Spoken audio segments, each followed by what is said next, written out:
Hello everyone. Welcome to the Ocean Sound Storytelling Channel. I am the storyteller.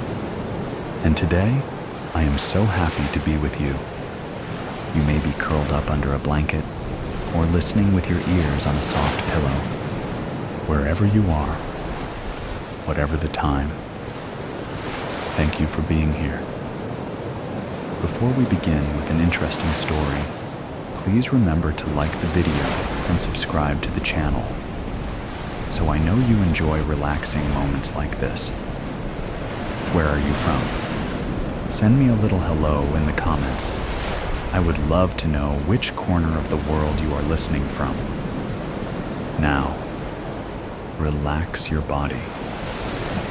Close your eyes and let the gentle waves take you into a gentle story, a little strange, a little mysterious, but warm enough to lull you to sleep all night long. So, are you ready? Tonight's story begins. Tallow. I spotted the village from the train window. It emerged from gray fields, its houses crooked upon the short slope of a hillside. Tallow, that was its name, possessed a certain genius, as if it longed to be forgotten. A manor, with its many wings and porticos, loomed over the houses from the hill's peak. There were few signs of life when I exited the train. No one walked the streets, and all the curtains were closed. It stunk of old cabbages and sulfur. In the distance, children played, but no school or playground existed in the village. The hotel keeper was asleep when I entered, her chin slumped upon her chest. A pair of reading glasses, hanging from a string of pearl-like beads, rested upon her chest. I felt rude ringing the bell, but even when I did, it took several trills until she woke up. She weighed me with a single glance. "You're the guest," she said. "I should hope so," I said. Immediately, I regretted the joke. She slid the key across the reception desk with disdain. "There's no breakfast now," she said. "You'll have to wait till later if you want to eat anything."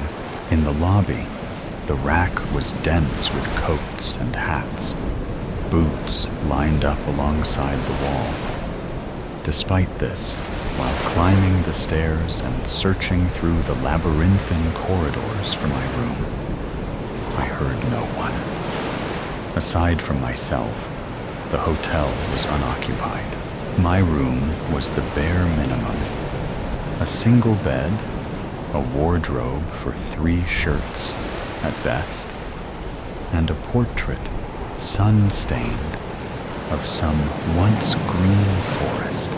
I had come away to write, and for the first 3 mornings, this was what I did. After consuming a breakfast of runny eggs and bacon, cooked up reluctantly by the hotel keeper, I came upstairs and sat for an hour at my desk, doing little of anything, before heading out for a walk. Usually, I would arrive back in time for lunch. Then I would try again to write, fail, somehow more miserably, and head out for yet another walk. At first, my walks avoided the manor on the hill. I walked instead through the dead fields surrounding Tallow, seeing little more than a few bony horses and the occasional abandoned tractor. A drought had been scouring the south for some months. Occasionally, in the far distance, you would see someone standing outside their house, hands on hips, looking towards the cloudless sky. It seemed you could not get away from the manor wherever you walked. Its windows, followed you across fields and into woods, over streams and up hills. As time wore on, my walks seemed to draw closer to it, until I trespassing upon the grounds themselves. Once, just once, I spotted the groundskeeper, a huge man, a whole head taller than me, with a bag of suet over his shoulder. He nodded with a gnarled intensity and dumped down the bag. I hurried on. "Who owns the house on the hill?" I asked the hotel keeper one morning. She frowned and placed down the breakfast. Then she sat opposite me, as if this question could not be answered standing. "That's the Macintoshes," she said. "Rufus, Cordelia, I forget the names of the twins. What do they do?" "They own Tallow," she said. "The town?" "Yes." At night, I began to hear the growl of a motor car. It started in the distant hills, grew closer and closer, then ripped past the window and howled off into the night. The sound seemed larger than the village itself, as if I could place my arm out of the window and feel the very air vibrating. I soon found myself waiting for it by the window. I finally spotted the car on the fourth night, its headlights beaming down through the country lanes like twin stars before illuminating the village in sheer white light. It sped past, a dark green beetle of a car, its hood down, and its driver guiding it confidently, almost arrogantly, with a single hand, his other splayed across the passenger seat. "Who was that?" I asked the hotel keeper after returning from my walk the next day. "Rufus," she said, and shook her head as if I should know this by now. "He's in one of those moods." The hotel possessed a single cramped bar, really no more than a cupboard stocked with alcohol. The hotel keeper would stand in there, usually, from 3 until 5, and then again from 7 until 9. I came in from my walk, and for once, she was not alone. A voice filled with the hearty opulence of the British countryside filled the room. "A guest," it said. "My boy, come into the light. Let's get a look at you. We haven't seen a guest in years." The voice belonged to a man sitting before a glass of whiskey. He smiled broadly, revealing graying gums and a vast set of crooked, yellowing teeth. He had on a tweed waistcoat, its top sprinkled with dandruff. Almost immediately, I did not want to be in his company. "What brings you to Tallow?" he said. "I came to write," I said. I hated that I said this, but something about his manner meant I could not lie. "Excellent," he said. "Most excellent. You will return to the city with many splendid poems detailing our beautiful town, its beautiful countryside, its..." I waited, but he said no more. "Certainly," I said at last. He smiled, clenching his teeth together so that they may be admired. "I won't detain you long," he said. "The muse calleth, the blank page beckon. All of that, thank you," I said, and turned to go. He held up a finger. "There is one more thing, if I can say." and this will be awfully forward of me. But you look to have the most wonderfully soft hands. It would be a pleasure to me if I could touch them. I remained in the doorway. Come on, he said. Come closer. Something in me, politeness, let's call it, compelled me across the room. I held out my hand to him. He took a sip of whiskey and placed the glass meaningfully down. Then he leaned close to inspect my hands. The dim lights shone upon his moist lips. With calloused fingertips, he traced slow, gut-wrenching circles across my palm. Yes, he said, lovely. He pushed my hand back towards me, as if returning it. Thank you, he said, and he gave me one last awful look at his teeth to remember him. It's Rufus McIntosh, by the way, he said, as if I had not already sensed this fact. In my room, I ran my hand under hot water and scrubbed it with soap until it began to ache. No matter how long I worked for, I could not seem to get it clean. I noticed on the doorsteps of the village a set of tawny, whittled dolls. Many wore dresses or waistcoats. I expected the children of the village, who, still, I could hear playing in the distance, would steal these dolls, but that did not appear to occur. At the hotel, the keepers had a tiny straw bonnet, which she adjusted so it sat askew on the doll's head. A day after I met Rufus McIntosh in the hotel bar, I discovered a crow outside of my door. Dead, obviously, with both wings removed and crammed into a shoebox. The scent of rotting flesh had penetrated my room while I wrote. When I finally stepped outside, the stench overwhelmed me, and I hurled my guts into the toilet bowl. Downstairs, when I had finally gathered myself, I told the hotel keeper about the bird I had found. I tossed the shoebox onto the counter. She eyed it with a certain melancholy. That can't be helped, she said. Can't be helped?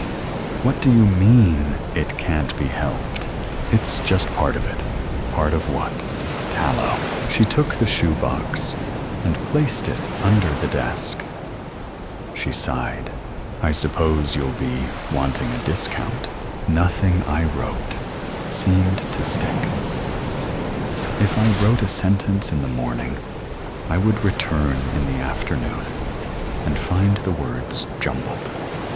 But always when I sat down at my desk, it seemed as if I were seeing things truly for the first time. My pen moving rapidly across the paper, solving issues of consciousness and mortality with a few pithy phrases. I was enjoying my work, perhaps for the first time ever, but it seemed all I was producing was nonsense. I still went for walks. Often I saw Rufus on the balcony, looking up towards the sky, attempting, it seemed, to make the heavens open through willpower alone. If he spotted me, he raised his hand in greeting and smiled. Even from some distance, I could make out his teeth. The invitation was for dinner. That night, 7 o'clock. Bring some poetry, boy, it said in blue ink scrawled beneath the address. Regale us. You won't be needing supper then, the hotel keeper said when she delivered it. By the time the appointed hour came round, I was dressed in my best outfit and waiting in the hotel lobby. It felt excessively hot, and I could not get comfortable in the chair. I felt I should have left the village of Tallow at that moment and headed back to the city. But I stayed, stupidly, rashly, believing I would get some answers. I heard the purr of Rufus's motor car approaching through the country lanes. He entered the lobby, beaming. "Come on, old chap," he said. "Supper's waiting." Outside, his car puttered on the driveway. The interior was flaking leather. Rufus climbed in after me. "Let's hit the road," he said, and wrenched the mighty gear lever into position. The car growled beneath his feet. Before I could adjust my seatbelt, I was thrust back into the seat as the car hurtled on towards the hill. Houses, bushes, trees, all streamed past. The wind cut viciously into my eyes. I glanced at Rufus. Tears streamed from his eyes, but he seemed to take a sinister delight in the pain. Over the howl of the engine, Rufus shouted, "Sorry about the short notice, my boy, but I heard soon you'd be leaving us. I thought you may as well see the manor before you go." "Thank you," I said. "What?" "Thank you." He cranked the gear lever once again, and with a crunching shift of his feet, the car shifted in speed and momentum to get careen around a corner. I was almost thrown through the window. "Almost there," he shouted. True enough. We arrived. The car crunching across the gravel, spitting stones from the wheels. The final stop jolted me towards the dashboard.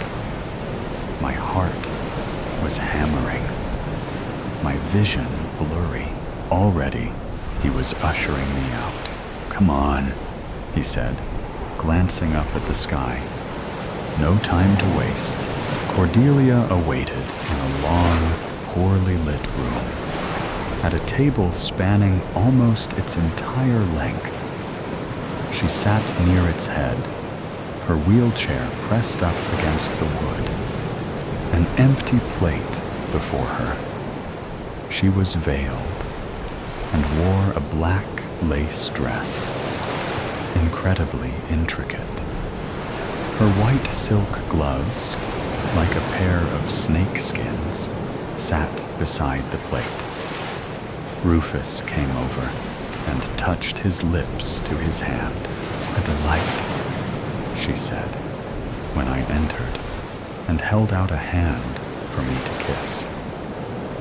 I could not see her face, so I could not tell her expression, but I bent to her hand and touched my lips to it. She was freezing. Her skin tasted like moss. "Please," she said, "take a seat."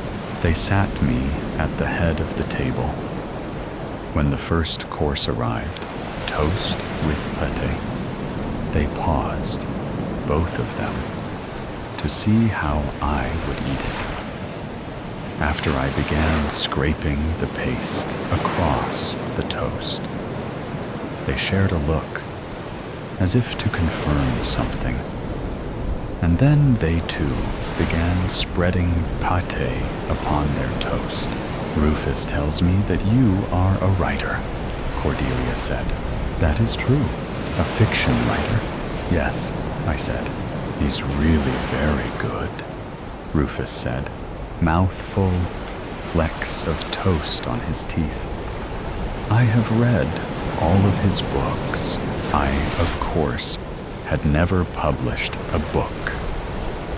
In truth, I was a really very unsuccessful writer. It was, at best, a hobby to me. You have the right shape of cranium for it, Cordelia said. And you have inquisitive eyes. I suspect you are rather good at water sports as well. I did not know if that was true or not. Rufus gave a little chuckle. "This is my wife," he said. "A scientist, always working away in her laboratory, tinkering, delving deep. Truly, it is all beyond me." "I must read your earlobe," she said. I suspected it was perhaps the wine and a slightly empty stomach. But this idea, which normally would have filled me with horror, felt sound. Before I knew it, the second course was arriving. It was mozzarella and tomatoes. But the tomatoes were unripe and gave way with soggy ease. When I ate them, I am too polite. They had already turned tart. The mozzarella I dared not touch. This did not stop the Macintoshes devouring their meal, though. They ate as if they had been starving for days, often foregoing their knives and forks and using their hands to push the food into their mouths. Come the end of the course, Rufus had tomato juice down his chin, and the hands of Cordelia were spotted with food. "Your earlobe?" Cordelia said, tapping on the table. "I wish to inspect it." "My apologies," Rufus said.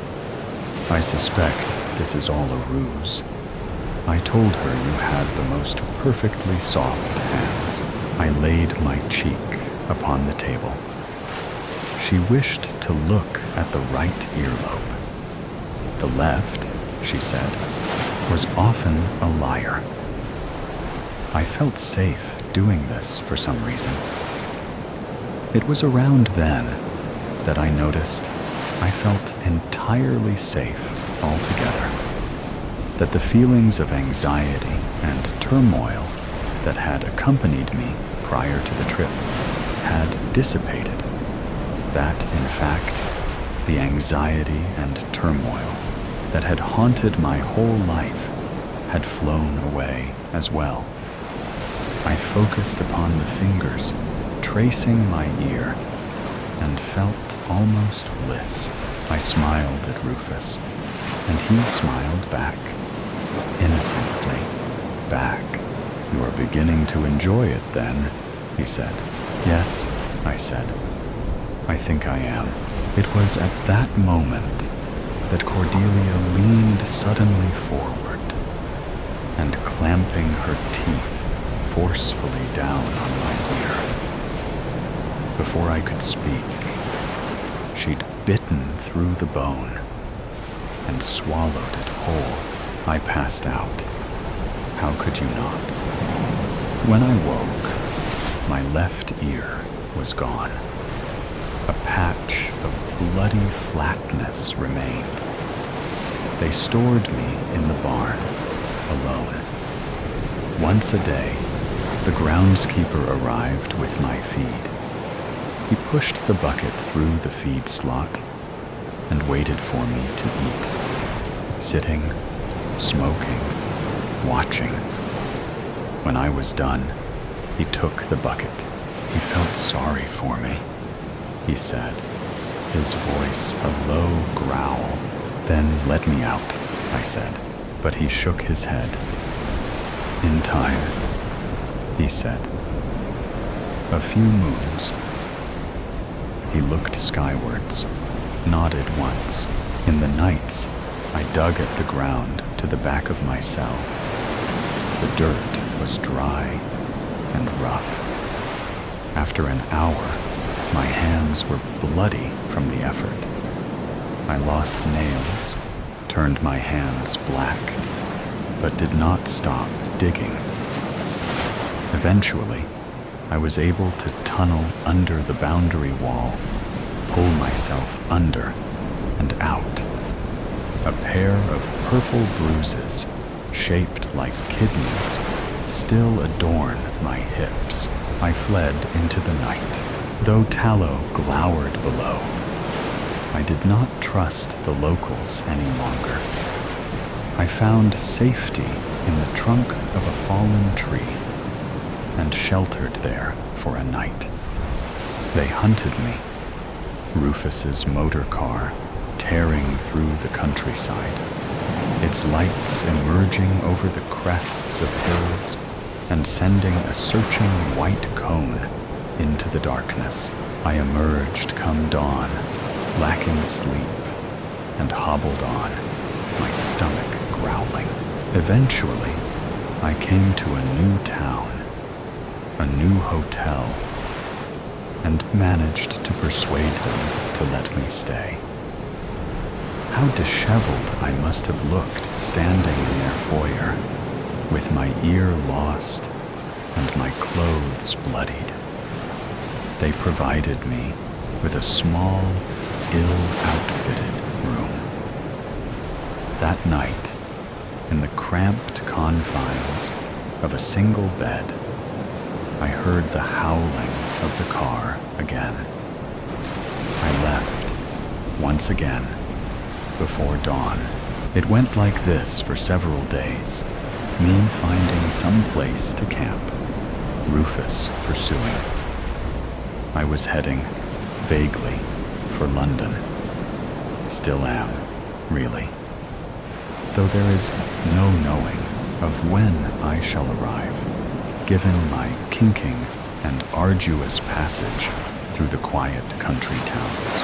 There have been times when Rufus has grown close. I have spotted his car outside of various hotels, parked on the roadside gates while he stalks across an empty field. I know, inevitably, he will catch me. When, however, is undetermined. Despite this, every night I dream of tallow. Not nightmares, but a kind of strange nostalgic reverie. I wonder if there is a part of me that wishes to be caught. Perhaps there is that part in all of us. Perhaps that is why, an hour or so before bed, I unlatch the window and leave it open. Just a crack, just an inch, so that while I sleep, anyone may enter. C-section, scar. I can pack all of my belongings and my son's in under 30 minutes. I attribute part of this to my military kid upbringing. My parents liked to live the minimalist lifestyle. They'd only put a few decorations up here and there. And while I hated seeing bare walls on each house or apartment we lived in, I definitely see the appeal now. My son is homeschooled because it is easier to do that than explain to his teachers why we move so often. And before you ask, it's not because of the military. Granted, my son is only in first grade, so I'm finding the material relatively easy to teach. But I'm sure in a few years, it'll get hairy. My son, Carter, is always a good sport about leaving. He may not fully understand why at times, but he's too young for me to tell the whole story, and I don't want to burden him with that right now. This has been the longest we've stayed in one place. It's almost been 8 months now, which I've found is long enough for Carter to make friends, and I loved and hated that at the same time. Not at the thought of him making friends, but the inevitable conversation I'm going to have with him when the time comes to leave. He took the last move a little hard, and frankly, I did too. I moved us to the West Coast, a place I had always wanted to live since I was little, but never got the chance to. I wanted Carter to breathe in the saltiness of the seawater, put his feet in the sand, and build sand castles. I wanted him to experience what it was like to just be a kid for once, and hopefully put down roots. And he got to do that, but only for a measly 4 weeks. Now, living in dreary Seattle, a place I never wanted to move because of its constant gloominess and downpouring rain, is the place we get to call home. Well, at least until she finds us again. And I hope, for Carter's sake, she won't. I supposed I should now tell you the story of why we are running. On the day that I turned 38, I realized how quickly my biological clock was ticking. I had 2 failed marriages at that point, and I was desperate to have my own child. I did a few rounds of IVF using a sperm donor, and when I received countless negative pregnancy tests, my hope dwindled, and so did my bank account. I felt hopeless until my sister volunteered to carry my child for me and be my surrogate. I was surprised, to say in the least, considering we had a rocky relationship over the years and rarely saw eye to eye. But when she offered to be my surrogate, it was as though we had a clean slate. Though I'll admit at times that I was jealous that she could be pregnant while I couldn't. But I knew without her, I wouldn't be having a child. I was just thankful she was doing this for me. Her labor was horrendous. She pushed and pushed for hours and wanted nothing more than a natural home birth. The home birth was one she planned for as soon as she found out she was pregnant. Instead, she was taken to the hospital for an emergency C-section. I held her hand the entire time throughout the ride in the ambulance and to the surgery. I felt as though I had taken a breath for the first time when I heard his cry. When he was set in my arms instead of hers, I watched her joyous expression turn to envy. As she laid in the hospital bed, recovering, she stared at him in the bassinet before turning to me. Can I name him? My eyes flickered towards her, her mouth agape as she gave me a sweet smile. Name him? I asked, still in awe. Yeah, I had a whole list of names while I was pregnant, and now that I've seen him, I have the perfect name. She paused, waiting for my reaction.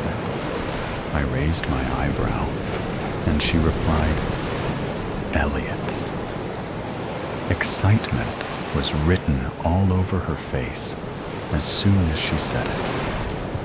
While I didn't hate the name, I have always wanted to name my son Carter. There were no words to explain how grateful I was that she did this for me. that I couldn't just give up the name that I've been wanting to use for years. Carter Elliott Smith. Her face dimmed when I said this. So you won't use Elliot as his first name? I shook my head, and she plastered on a fake smile, one that I thought was real at the time. I love it. When I left to go to the bathroom, I thought I heard her call him Elliot, but I didn't know if I was just being paranoid and hearing things, so I brushed it off. The first couple months were hard, way harder than I was expecting. He was colicky, barely sleeping, and therefore neither did I. My sister was more than helpful, and even started living in my guest room to help with those late-night feeds and anything else I needed. It was perfect, until I woke up one morning and they were gone. It took me almost a week to find them, and that was only because my mom managed to trap them at her house.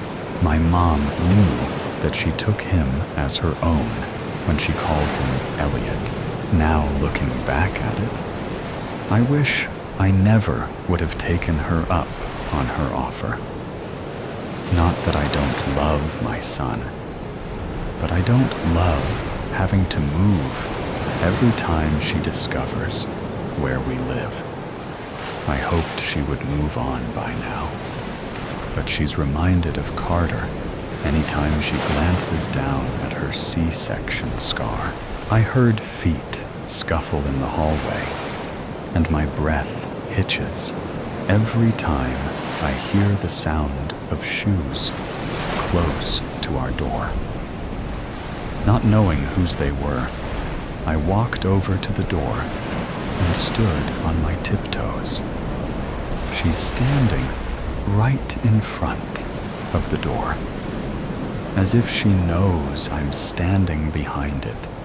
She smiles that sinister smile of hers and says, "You can't run forever."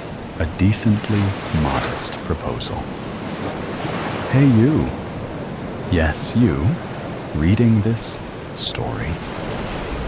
Don't worry. This isn't some piece of meta-fiction. I'm dictating what I say to a gracious volunteer who will post it for me. I've got an offer for you. And no, not like a door-to-door salesman peddling dull kitchen knives or what have you. You see, my offer is as genuine as a baby's first laugh. My name is Donald Basemore Cooper. Quite a mouthful, I know. My friends call me Donnie, DB, Coop, Basement, and so on. Take your pick. They're like paint samples. But the people I do business with, oh, they call me a lifesaver. Believe it or not, old Donnie here knows a thing or two about you. I'd wager 9 out of 10 of the people reading this are sitting down. Maybe you're lucky, number 10 though, standing up at work, browsing your phone, blessed enough to have clicked this offer. Maybe your job doesn't let you sit down like a cashier or that guy who takes the stubs off movie tickets. Regardless, whether you're sitting or standing, you'll realize that your feet probably hurt. Maybe a little, maybe a lot. Maybe sitting down is just a temporary oasis from the desert of swollen soles and pained pinky toes. But we've all been there. We all know what it's like to have our dogs barking. Think about it. From the moment you were born, your mommy or your daddy had a countdown going for the day you'd take your first steps. Maybe they even filmed it, a joyous occasion to look back on. But was it really? Because after that, you might have found walking fun for a year or two. Then you might have graduated to running, sweating off the sugar highs you'd get from your candies and such.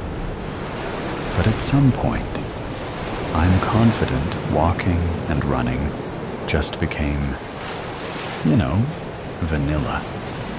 Plain and simple. Boring, even. Hell, I'm taking it one proverbial step further and guessing it's just plain tiring too. Now, as an adult, say you can't find a parking space close to where you need to go. Now you gotta walk.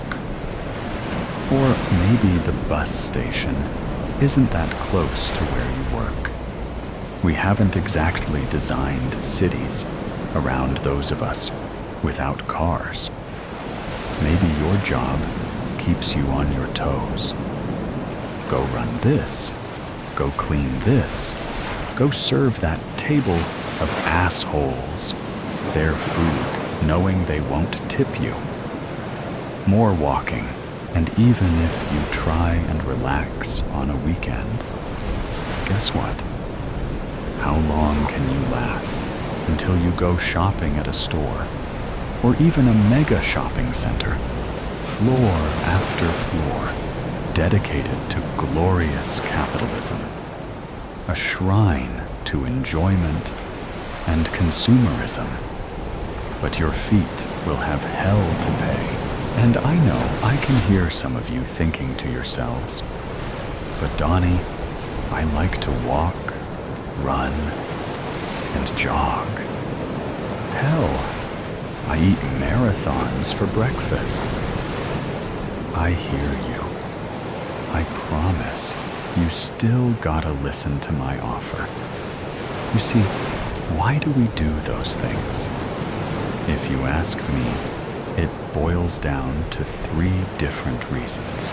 First reason, maybe you like an early morning stroll through the woods because you gotta de-stress.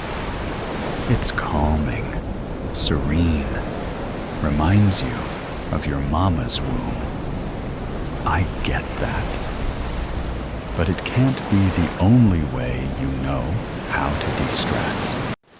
I'm sure your buddies, the bed and the couch, would like to chime in and remind you how relaxing they are.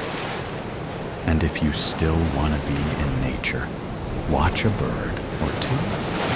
Park benches are right there, singing a siren song to rest your feet. Second reason, weight loss. You want to be sexy. You want to look thin. You gotta shave those pounds off of you. But I'm sorry to say, it's really all a sham. Society made up these rules as to who counts as hot, who gets to be on the big screens and such. They want you to look thin because there's more money for them in looking thin. Exercise machines, designer clothes, beauty products, all that costs way more than a bag of chips and cookie dough, if you know what I'm saying. And then they have the gall to make food so tasty, yet so fattening, to keep this endless cycle going. You pay money to get thin, only to pay money to get fattened again. That's the secret to beauty. It's just money wearing a mask. Don't fall for it. Live how you want. Don't worry about running to get thin. Reason the third. Maybe you run for sport. You know, it happens. You could have had a lazy eye and couldn't hit or throw a ball right. But boy, howdy, you sure could run like hell in a straight line. Now, your pal Coop here wasn't much of an athlete. Most of my running came from evading the school bullies, who are now, hopefully, adult has-beens and burnouts. But that spirit of competition is a wonderful thing. It's food for the heart and soul. But it won't last. Sooner or later, your body gives out, and you'll just be yearning for the glory days, like a college alum still visiting their frat house on homecoming. You can't run forever, so you see where I'm coming from now? Almost everyone reading this declaration of mine is going to tragically fall victim to one day being so pained, so hurt, so egregiously tired, all from walking. Biologically speaking, we aren't even designed to be standing up straight for so long. Our spines are an affront to God, if anything. So, what do? What is Mr. Basemore Cooper here leading up to? What is my offer to you, my dear reader? Well, let me tell you a story. Growing up, my grandfather, or my Boompa, as I called him, lived on his own. He'd come visit me, walking up the 3 stone steps to my house, back and knee pains the whole time. Of course, I didn't know at the time how much he hurt. He was just Boompa to me, so friendly, so kind, bringing over an apple or 2 to help keep the doctor away from me, you know? As a kid, I'd run around the house or the yard, trying to play with Boompa, never realizing how he struggled to catch up. Then, inside, I'd jump on his lap as he sought relief on our couch. He's the one who taught me my dogs are barking instead of saying my feet hurt. Hell, he'd put a spin on it with the whole pound is a barking Donnie, and then he'd leave to go home to his apartment, up several flights of stairs, all by himself. And I'd beg him to stay. Please, Boompa, I want to play every day. And I'd wonder why my parents were just letting him go off by himself. In retrospect, it's even worse. They had to have known his legs were hurting, but they basically kicked him out into the cold every time he finished visiting. Why couldn't Boompa just live with us? Would it really have been that hard? Don't you get ahead of yourselves, dear readers.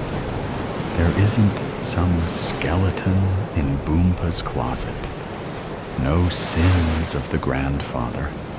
No wicked reason why baby Donald couldn't see him every day. The real reason? Independence. As long as he could walk, he insisted on taking care of himself, living on his own, and thus seeing me only a dozen times a year. Tragic, right?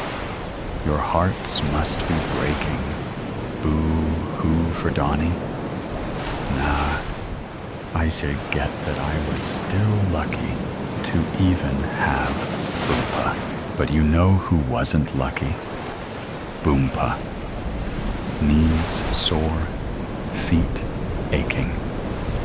A lifetime of walking amounting to chronic pain. It really shouldn't be a surprise that he couldn't cross the street at a normal speed. So if you think about the number of stupid people combined with the number of impatient people in this country, it was really only a matter of time. Boompa couldn't possibly react fast enough to that car. Don't grab your tissues and start weeping. He lived. It's actually funny how tires crushing your bones, grinding your flesh, and spilling your blood across the pavement isn't enough to kill you sometimes. I wonder if Boompa found it funny too, lying there, waiting for the ambulance, dragging himself away from the mangled remains of his legs. Just a clean cut, the kind that would make a butcher blush with how precise it was. Just like that. No more legs and feet to hurt. Just like that. Boompa was at home. My home. To live with us. I could talk to him all day. My parents would take care of him, and he'd never have to walk again in his wheelchair.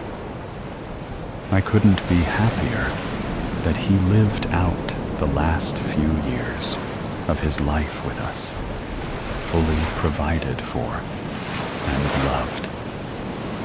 I'm sure he'd agree. I'll have to ask him when I go to heaven. And we could have had all that for longer if he had just gotten rid of his legs sooner. Don't you think? What I'm proposing is a free service, all done by me on the house, to give yourself the same kind of life Boompa had at the end. Fully taken care of, free from the stress of walking. You'll find new ways to relax, new games to play to pass the time. And losing weight? Well, a leg is a little under a fifth of your weight. So losing both? You're talking upwards of 50 pounds off, all at once. Way more efficient that exercise ever could be. Come on. Working out is hell. All the sweat and the pains and finding time to do it. I'm telling you, my offer is way better than that. You might be hesitant because you don't have a spare wheelchair lying around. No worries. Part of the service is that I'll help you procure one suited just to your needs. What about housing? Making sure you can still move around. Your boy Donnie is right here. We can rearrange your house to be a more wheelchair-friendly space. What's that? Your job? Going out in public? Right now, I'm working on pushing the government to pass legislature to increase disability pay. Most public places have to be wheelchair accessible already, but with an increase to monthly payments, you'll have more than enough free money to use on both living and entertainment. You'll see, it really won't be a big deal to use ride-sharing services once you have the money from selling your car. How is the procedure done? Well, there are too many hoops to jump through to doing this in a hospital. God forbid us red-blooded Americans exercising the freedom we've been promised. I'll gladly come to your house instead. Just give me your address, and we'll pick a time that works best for you. Maybe you want the kids out of the house. Maybe you've been looking for an excuse to get off of work on a Monday. Certainly won't be going back to that job after we're done. I've got my bag of tools with me here. We've got some chloroform here, a new set of rags, some ropes too. I find it decreases the squirming if you happen to wake up. You don't have to worry about carpet stains either. I'll throw down a tarp. We could even set you up in bed for maximum comfort as well. Then you've got your choice of tool. The chainsaw is a wonderful choice for those horror fanatics out there. Plus, the noise will drown out any screaming that might occur. Again, if you wake up, but maybe you want quick and painless, or at least as painless as possible. That's where the elegant Japanese katana comes in, fully capable of slicing through bone. Maybe you want to savor the moment you give into a lifetime of relaxation and sitting. Or maybe you find your jollies from a little bit of pain here and there. No judgment here. But I've still got my trusty hacksaw here, still good to go from the first time I did this procedure. Now the forums will tell you that a bone saw might cut better, but ignore that hogwash. With enough elbow grease and a can-do attitude, my hacksaw and I will easily get your legs on a one-way trip to Aruba. Never to bother you again. Don't you worry a hair on your pretty head. I know what I'm doing here. It's not my first rodeo.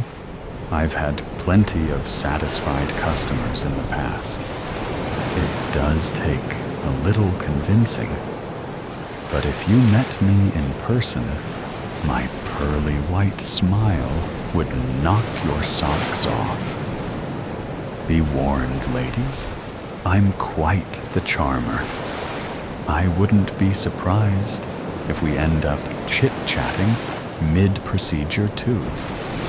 Why, yes, I'd love to take you out to dinner in your fine new wheelchair this Friday.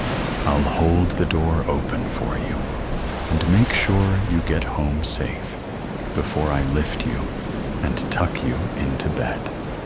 Nice and snug. Now, in full honesty, not everyone is fully on board with this procedure yet. But I really am doing people a huge favor here. The couple of times they hesitated to say yes didn't stop me from grabbing the old chloroform here. I remember this one gentleman, surely an upstanding and strong man, didn't hesitate to start crying and begging me to stop once he was tied down. Those tears reminded me a lot of myself when I used to cry when Boompa left. Oh, how things got better for me. And soon they'd get better for him too. In fact, this young gentleman typing this all out is my latest customer. You see, I'm not the best with computers, so we cut a deal. He could keep one of his legs if he helped me spread my word far and wide. So here we are. If only you could see him hobble, a little tear in his eye. There won't be any tears once he moves into his wheelchair, with my help, of course. I'm not a monster, after all. So folks, if you're interested in changing your life for the better, taking a stand against pain by sitting down permanently, then I'm your man. For Donald Basemore Cooper, call 555 no legs for me. You want to be free? Call your pal DB and make sure you hold on to those legs once they're off you, because I've got a great home recipe to share with you in the kitchen. General, my eyes fly open like I'm waking from the dead. I start up, tossing aside the blanket that had been tangled around my legs. Something woke me up. I kick dirty laundry out of the way and shift my body to sitting up, head swimming. The sunlight is too bright in the room, and I find myself squinting around. When I lean forward, my phone tumbles off my lap, hits the edge of the coffee table, and clatters to the floor. I wince. Shh! I hiss at it. Why is that so loud? It echoes through the whole house. I look down at the dark phone, way far away on the floor, and can't convince my arms to swing down to grab it. What's the point? So I can open it up and do what? I breathe in, smelling the stale smell of the old blankets wrapped around me in a cocoon. And because there's nothing better to do, breathe out again. I can feel stiffness in my stomach from the surgery, the stitches stretching with my skin. I'm hungry. I should haul myself to my feet, drag myself into the kitchen, and find something to eat. I try to imagine doing all of that. Standing up, moving, opening the fridge, getting out ingredients, putting things in a bowl. I swing my head to the right. There's my water bottle. I can drink some water. I try to force my brain to imagine telling my husband, when he gets home from work, what I did today. I drank some water from my water bottle. I breathed in, and I breathed back out. I decided to keep breathing in and keep breathing out, because it was easier than not doing that. I look down at my right arm, and because it would be embarrassing if I can't even manage that, I lift my arm, pick up my water bottle with fingers made of lead, and swallow some water. I have been back from the hospital almost a week after my ordeal, and somehow swallowing water is still the most I can manage. The TV is on, and there's a very serious news lady droning on. She's talking about the spread of the virus, and there's a map with splotches of red. I don't want to listen to this, to see the red slowly seeping into our state, getting closer and closer to us. I want it to be quiet. She's talking so loud, she needs to be quiet. But I don't know where the remote is, and I don't know if I can remember which buttons to press. I lean my head back and think about going back to sleep. But if I go back to sleep, at some point, I'll be woken up again. And then what?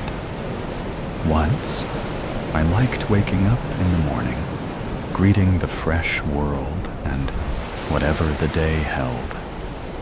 Now, After what happened, when my eyes open, I just wonder when I can shut them again. I don't have to feel hungry when I'm sleeping, and don't have to worry about finding something to eat. Thump. There's a thump on the porch steps.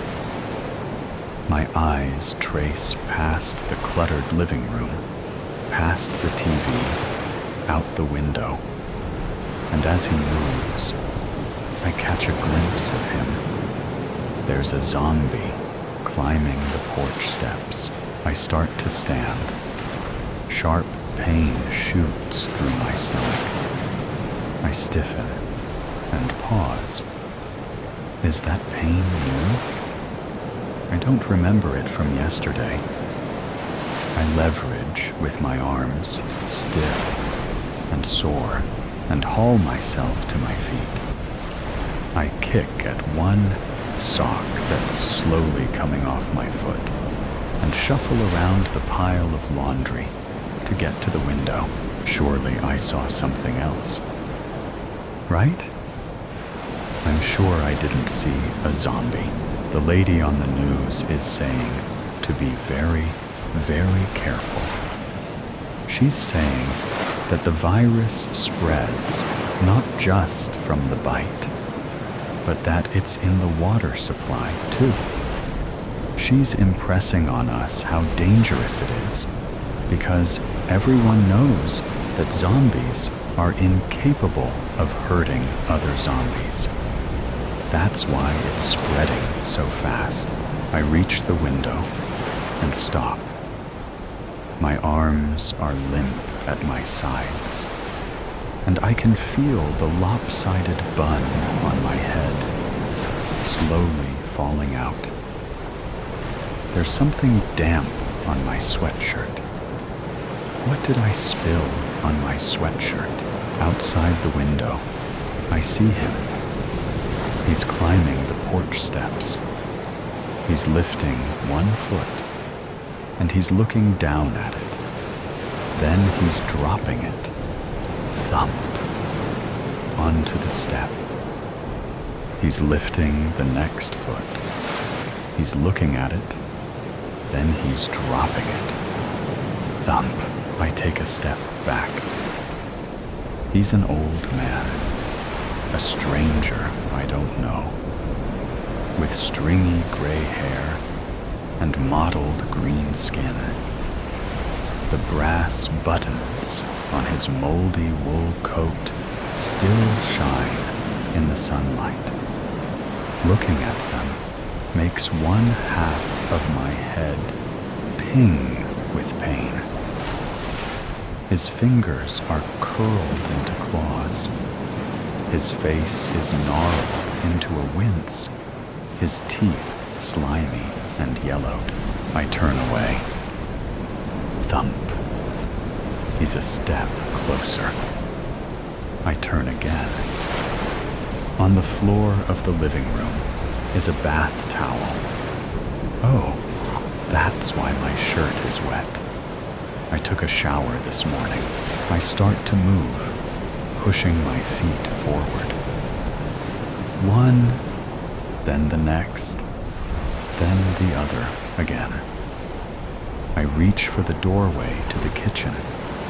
Like, if I can find it with my fingers, I can draw myself through the doorway faster than my feet can move me. Why are my feet so slow? I kick the bath towel out of the way. It's still damp, like my sweatshirt. What do I do? I say, careful to keep my voice low. I'm somewhat surprised to hear my own slurred speech. Who am I talking to? What do I do? What was the plan? Was there a plan? My brain tried to slog through the past day to remember the plan. I remember my husband this morning. He was leaving the house to go to work, I think.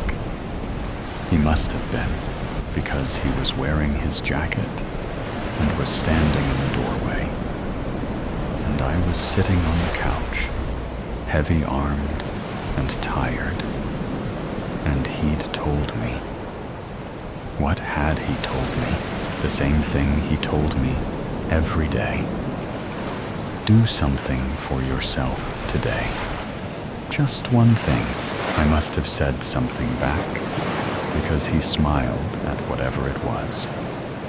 One specific thing. I reached the kitchen doorway. That's why I took the shower. I remember now. That was something for myself. Thump. The newest thump was so much louder than the others that I grasped the kitchen doorway to keep myself from falling. A needle of pain wriggled through my abdomen. Quiet, I hiss toward the front porch. The zombie had made it up the steps and is at the door. I can see his shadow through the window as he leans heavily on the door. Thump. He hammers again. Shh, I say desperately. He needs to be quiet. Doesn't he know he needs to be quiet? I start to draw myself around the kitchen island, one hand over the other, guiding my stiff body. It's not as bright in here, and I can see better. My eyes fumble over old takeout containers and empty water bottles, and the sink piled high with dishes. Piled so high with dishes. Before I went to the hospital, I would have never let it get this bad. The gloves I usually use to wash the dishes are 1,000 miles away, down on the floor by several pairs of socks. Thump, crack, creak, creak. I stop, my hands placed on the kitchen counter, holding me still. I know that creak. It is a sound that washes over me every evening and fills me with relief. Why? Why do I love that sound? Now, it's the sound of the door opening as the zombie walks into my house. The zombie is walking into my house. No, oh no, I whisper and look around the dim kitchen. Where's my phone? It's in the living room. Thump, thump. Footsteps in the living room. And I hear a ragged, rancid breath. Suddenly, my hands let go of the kitchen counter, and I'm moving. My feet carrying me, careening through the house, stumbling, unmoored, out into the hall and across and into the dark, dark bathroom. The door shuts behind me, and I blink once and again and again. Images of the spinning rooms spiraling in my vision before settling into the dark outline of the bathroom. Sink, toilet, empty toilet paper rolls, trash overflowing, and from down the hall, from the living room, I hear a voice. I can hear you in here. No one ever told me they talk. The zombie's voice drips under the bathroom door, snaking up my leg and draining into the pit of my stomach. His speech is slow and meticulous, his dead mouth trying to remember how to form words. You are breathing, the voice says. You are breathing so slow. Why are you breathing so slow? Why am I? I can't think. I can't make my brain think. All I can see when I close my eyes and remember is my husband standing in the doorway, looking at me. Why is he looking at me like that? Full of pity? Why is he speaking to me so slowly? Do one thing, he says, the words echoing in my sluggish mind. Do one specific thing, just for you. I did what he said. I look at the bathtub. I took a shower. A few water droplets are still dripping down from the shower head. I move forward, leaving the bathroom door. I hear heavy footsteps moving so slowly through the house behind me. I need to tell the zombie to walk quieter. He needs to be quiet. I hold out a hand, and I shiver as a cold water droplet splashes into my palm. I can barely see it in the dark, but my heart starts to sink, slowly, dropping from my chest down into my stomach, where slow, steady panic is building just under my ribcage. Why am I full of dread? Why does the water on my skin make me feel sick? Why can't I move fast enough to get to safety? My brain used to be smart and quick. Now it isn't. I'm never going to be quick again. I will find you. I jump as the voice sounds again. This time, closer. He's just across the hall in the kitchen. He's looking at the sink full of dirty dishes. I yank my hand out of the shower like it's a fire and start moving again, letting my feet stumble and rush. My hand fumbles on the doorknob and the door swings open, and I see a shadow cutting across the floor of the hall. I've lost a sock, and my feet stamp. 1, 2, 1, 2, down the hall. I pass a closed bedroom door on my way. Shh. I need to be quiet. Stop being so loud. Why are you running? The rasping voice grates through the house. I can feel you. You're tired. You want to sleep. I reach the basement stairs, and I stop.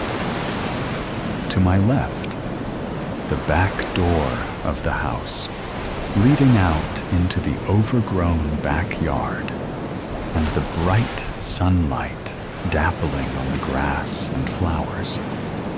I think I can smell the fresh grass and perfume of the flowers, even from here.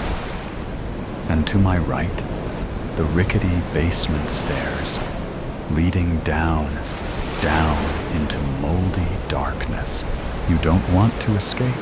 Where is there to escape to, anyway? My feet are stuck to the floor. I can't run. I look down at my hand, damp from the water from the shower, and I remember that I took that shower for me, and that when I was done, I sat on the toilet in my towel, shivering and shaking, and I didn't feel better, and my ears were ringing with screaming, and my head was aching, and my stomach was twisting, and I was tired. I told them at the hospital I was so tired, and they sent me home anyway. It's all I can think anymore. And no amount of warm showers make me feel better. Why not?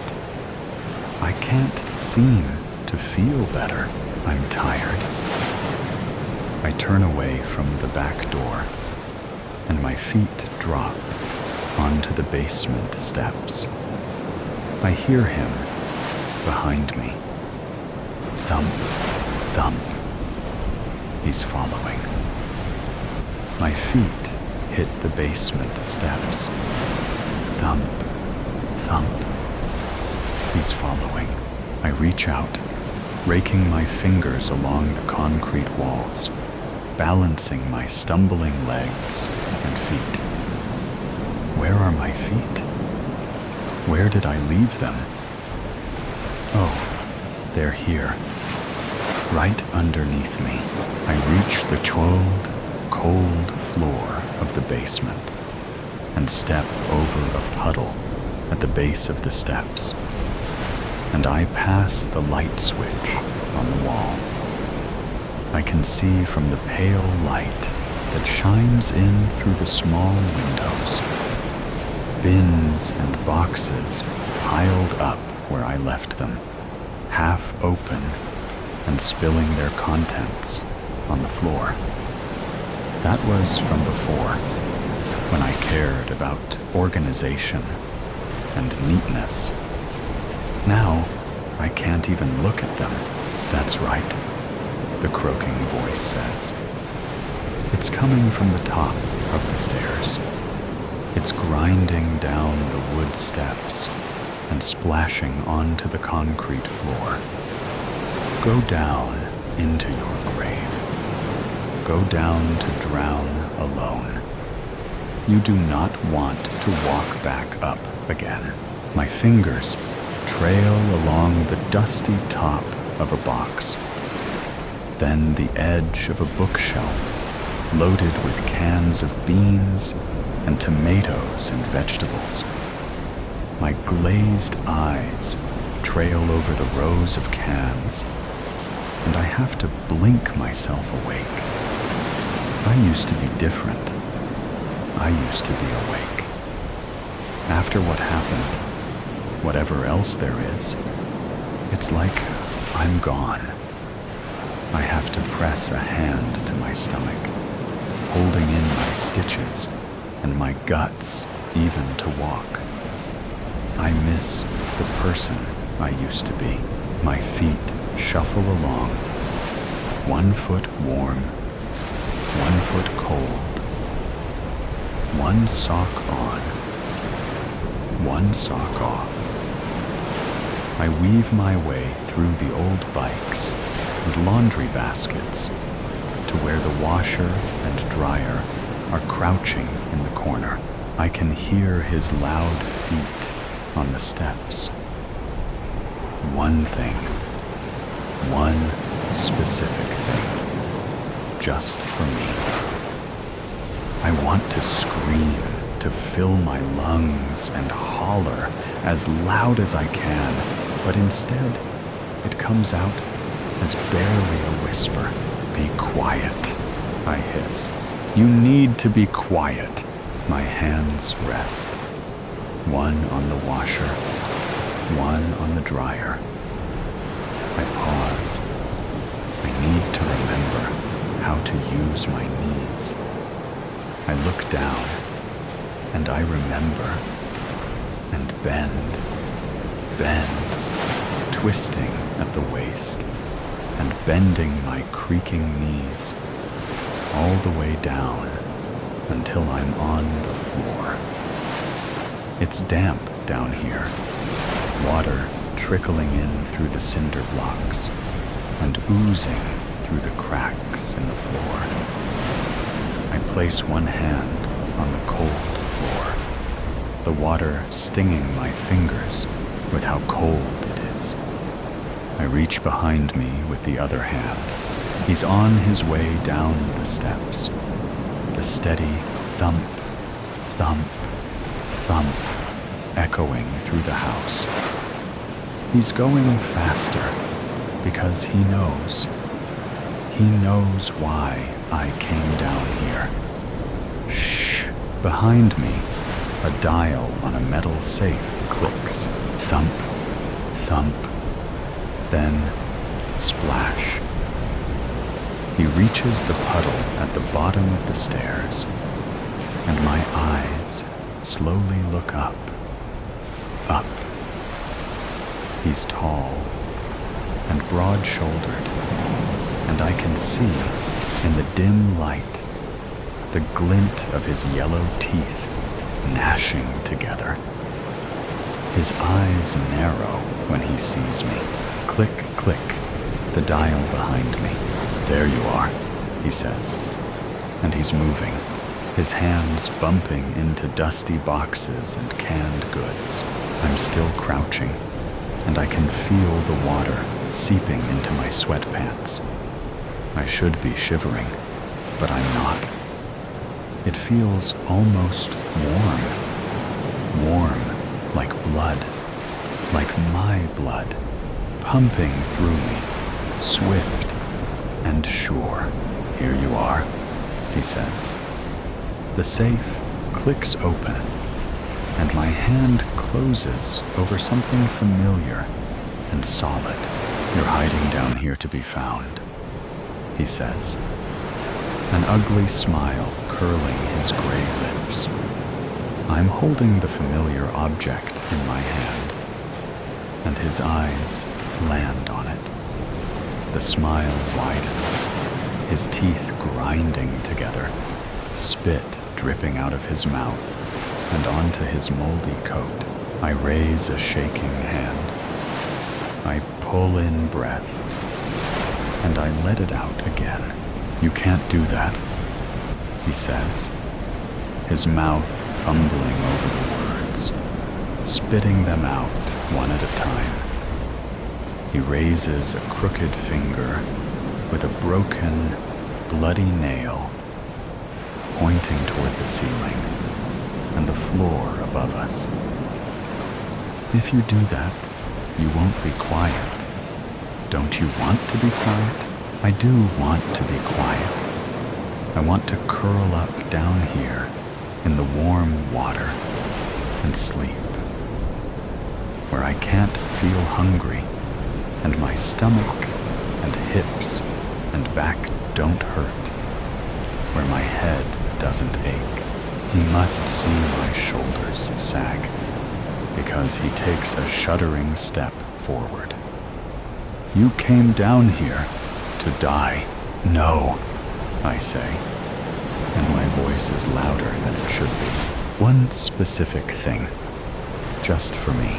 I can feel my hands again as they raise the gun I'd pulled from the safe and level it at the zombie. His old, dead eyes don't change or look alarmed. I'm here because I want to live. Bang, thump. Upstairs, in the bedroom I had skipped, suddenly startled awake, my newborn baby starts to cry.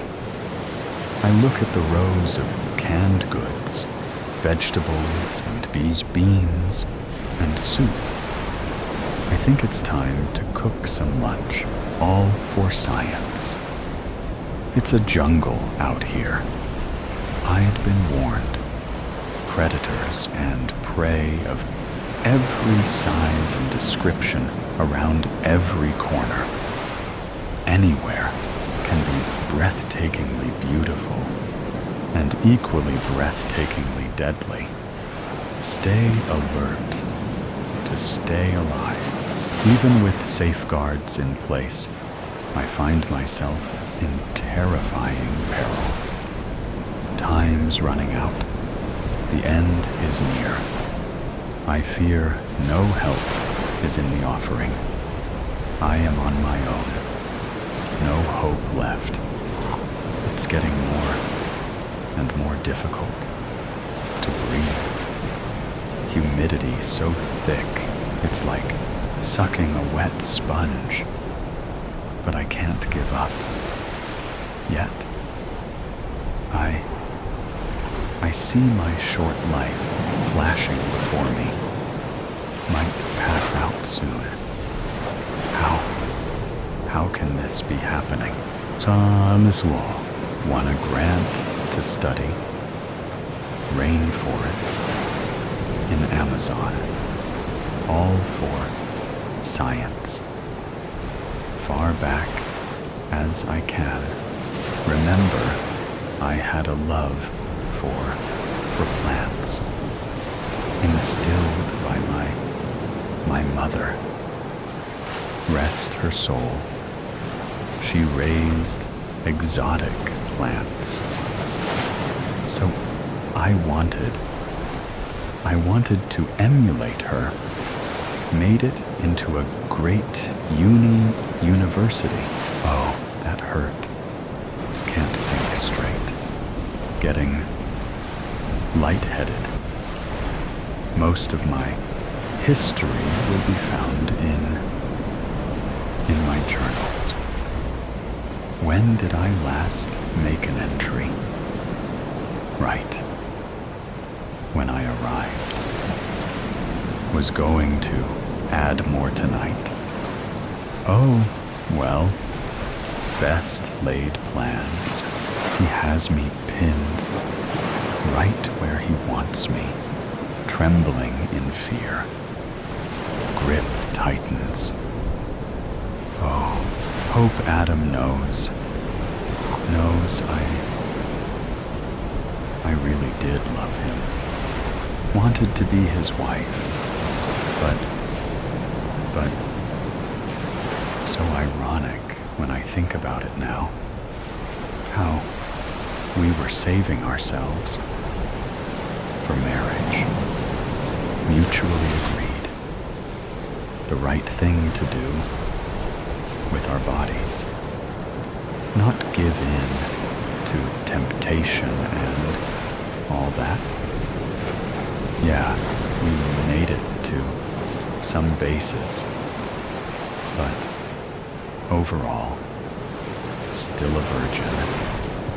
At 23, could have gotten married long ago, but we wanted our master degrees first. I tried to scream at first. It takes too much breath. Now, look at my body. I tried so hard. Stay in shape. Stay healthy. Exercise. Eat right. There'll be nothing left. A pith helmet and designer cargo pants, if that. Ow. Think that was a rib. That cracked. Snap, crackle, pop. If lung punctured, maybe put me out of misery sooner. Yes, I should pray for that. Make this end, please. Oh, hurts so much. Get it over with. Already. Oh, must confess all my sins and beg forgiveness.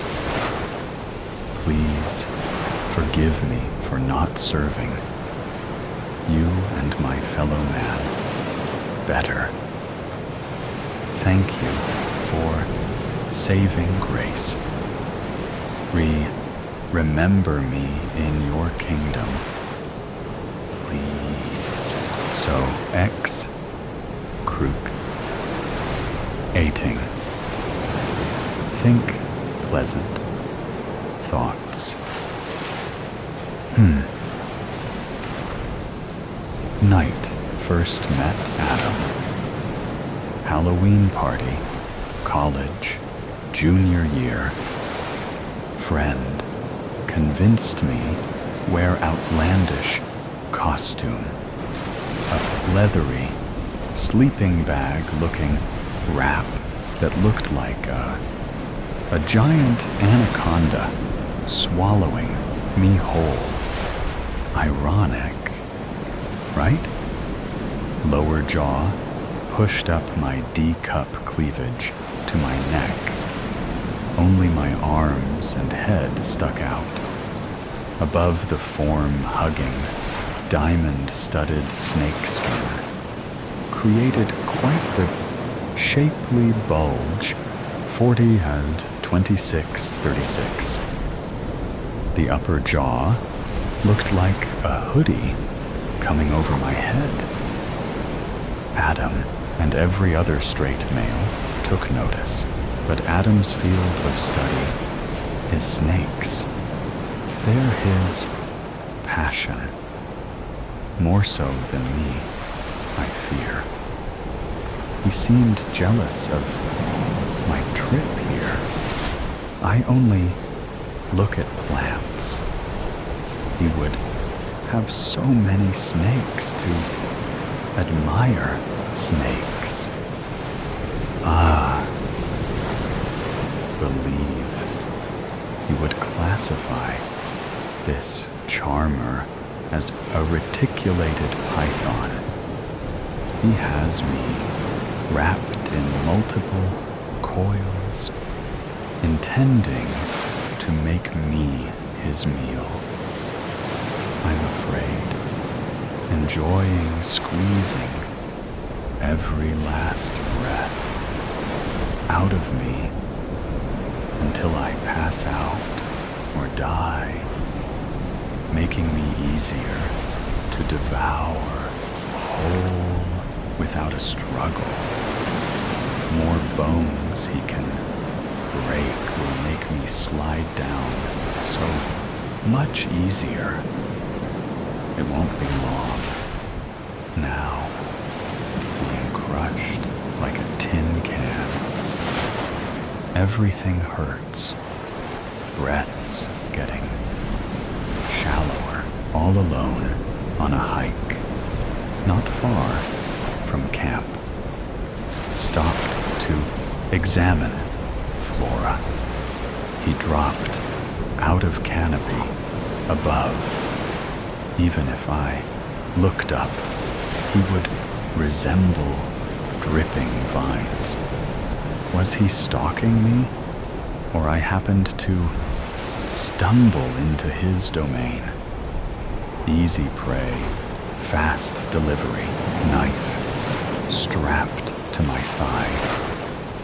Once he had me in his grip. He moved so fast, I didn't stand a chance. Maybe butt dial help? Phone in my back pocket. Reached for it. Now, arms pinned behind me.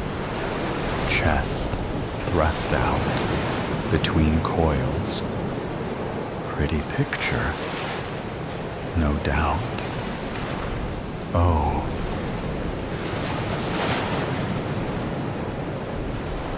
Try not to imagine the coming horror. Maws above me, already drooling. Smells putrid. I can hear his forked tongue testing, tapping my pith helmet. It deflects saliva away from my face for now. It's strapped on. If he tries to dislodge it, my head may be ripped off too. Less misery for me. Please let this end. With each exhale, he takes up the space, crushing me more, making impossible to get air. Oh, the pain. Agonizing pain. Adam once told me. This guy is one of most efficient killers in world. Only the best. For me. Oh, don't laugh. Takes too much breath. He's getting more efficient. Once I pass out, he'll easily swallow me whole. connective tissue allows jaws to open wide. He'll walk them over my head and face. Hope he chokes on helmet, backward pointing fangs prevent me from escaping if I'm still alive. Sure, as if once prey in, throat, strong muscular contractions work mass down through long esophagus into juicy thick stomach, all prepared for heavy task of digestion. May slow him down several days, my body quivering in terror. Carnivorous, 100%. No flora for him. Can swallow prey much larger, thicker than himself. He'll bathe it in lots of slimy, acidic juices and digest everything except hair and nails, things with keratin. Those will be expelled as pellets. Wonder about cargo pants and hiking boots. Someone someday find pile of designer scat? I'm such a comedian sometimes. Maybe I'll taste funny, so he'll spit me out. Don't wanna be snake food. Oh.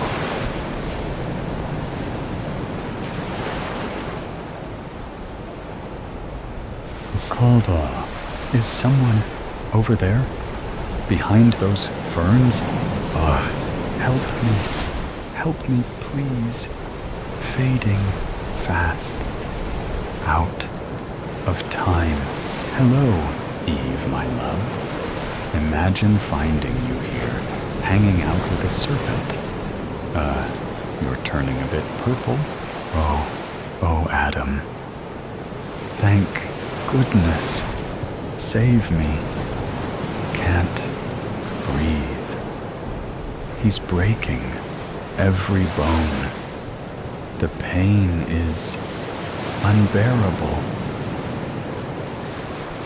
Destroy this monster. Let me beat him with this stick. Let go of her, you horrible purple people eater. Sorry, not working, doll. Can't say I didn't try. Besides, how could I possibly forgive myself for destroying such a magnificent specimen? He's only doing what comes naturally. You look like a piece of meat to him. Can't blame him. He's made a delectable selection. Just look at the way he is working you over. Kind of like the way you twisted everything around in your journal I found back home when I was watering your plants. You were ready to dump me after all our dreams and plans, simply because I gave in to temptation and bedded that perky waitress. She didn't deny me any of her body, unlike you. Oh, can't touch this. Now who is touching you everywhere? And you expect me to save you? Adam, please, can't last much longer. The end is near. Tell you what, sweetheart. How about I make you a movie star? You look hotter than I have ever seen you. All coiled up, cozy-like, with that hungry python. Your boobs are sticking out between the coils and look good enough to eat. Oh, that is his plan, all right. Such a tasty morsel for him. I'm gonna film it all in the name of research. The eating and mating habits of the reticulated python. My favorite subject. It will pay for this nice little vacation I granted myself. But he'll get a good portion of that too. Let me help him out by taking off that ridiculous hat and those heavy boots. Maybe I can slip off those long pants as you are slipping down the hatch. Don't want to be too hard on his delicate system. Hard enough swallowing a prickly prude. Smile pretty for the camera. Look like you are enjoying this once-in-a-lifetime experience. It's all for science. There you go now. You'll make a sexy, shapely bulge in his belly, my dear. You'll stay alive for a few hours. Be sure to thrash around in all the sweet, smelling bile. He'll like that. Gives him satisfaction.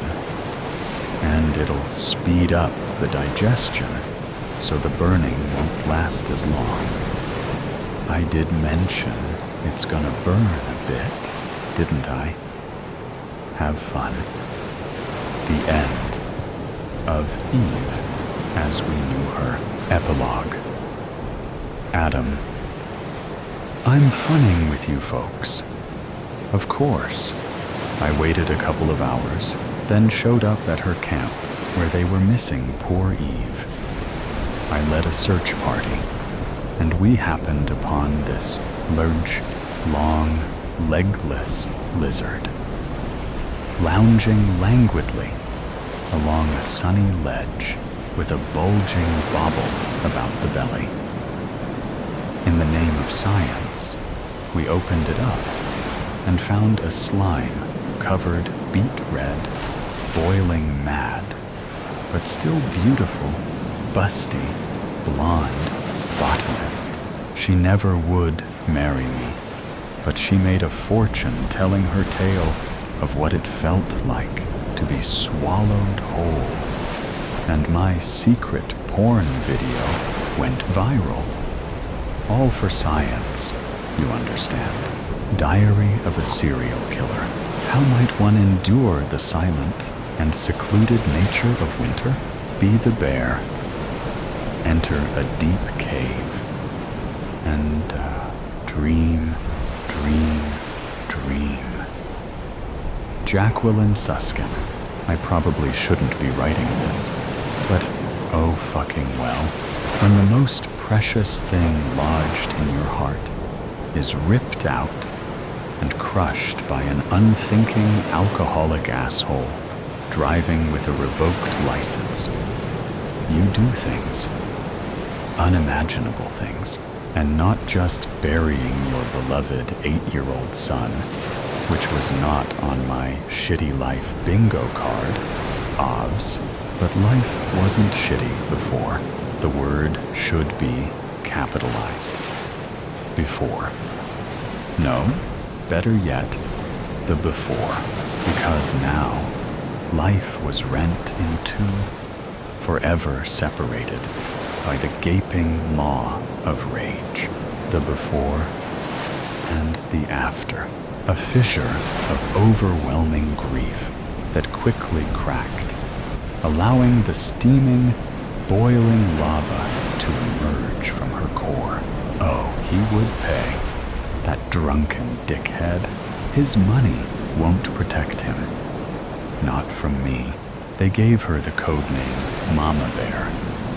But he never imagined that she was holed up in a cave. On a hunch, he came out to the Pennsylvania woods at night, alone. Common sense and the FBI handbook would label his actions reckless at best and suicidal at worst, but he didn't fear for his safety.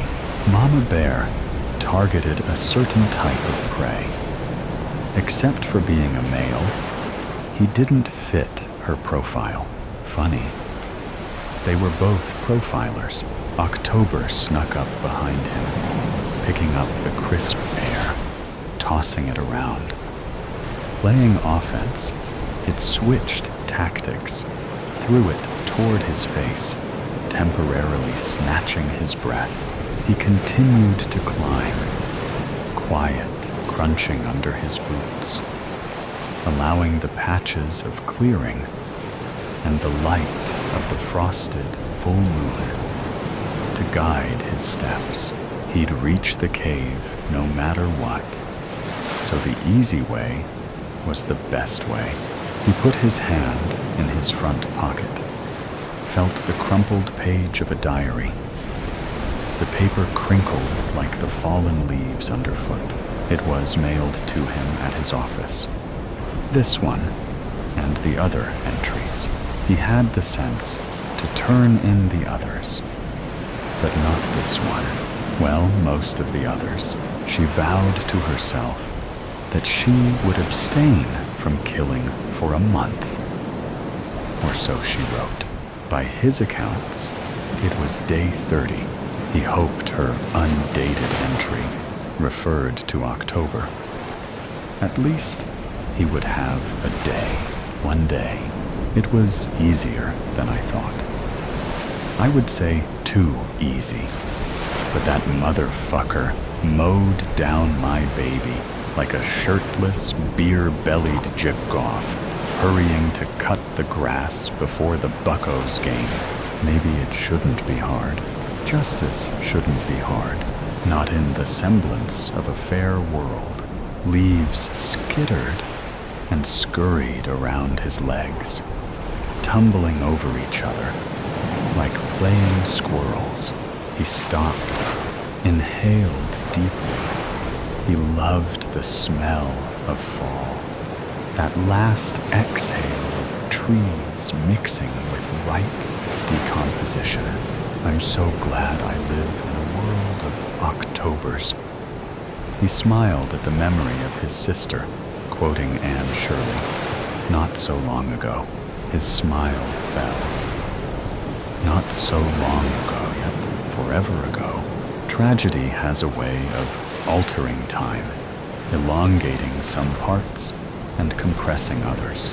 He looked up through the lattice of bare limbs, a web of gnarled fingers, the indigo sky stitched with rhinestones. Did the stars foretell it? It was the mutable signs of the zodiac: Gemini, Virgo, Sagittarius, Pisces, BTK, Dahmer, Bundy, the ones born at the end of a season, not in the middle, like the fixed signs, like Scorpio, like her. You'd think one was enough, but it wasn't. I realized AA, alcoholic asshole, was just one of many.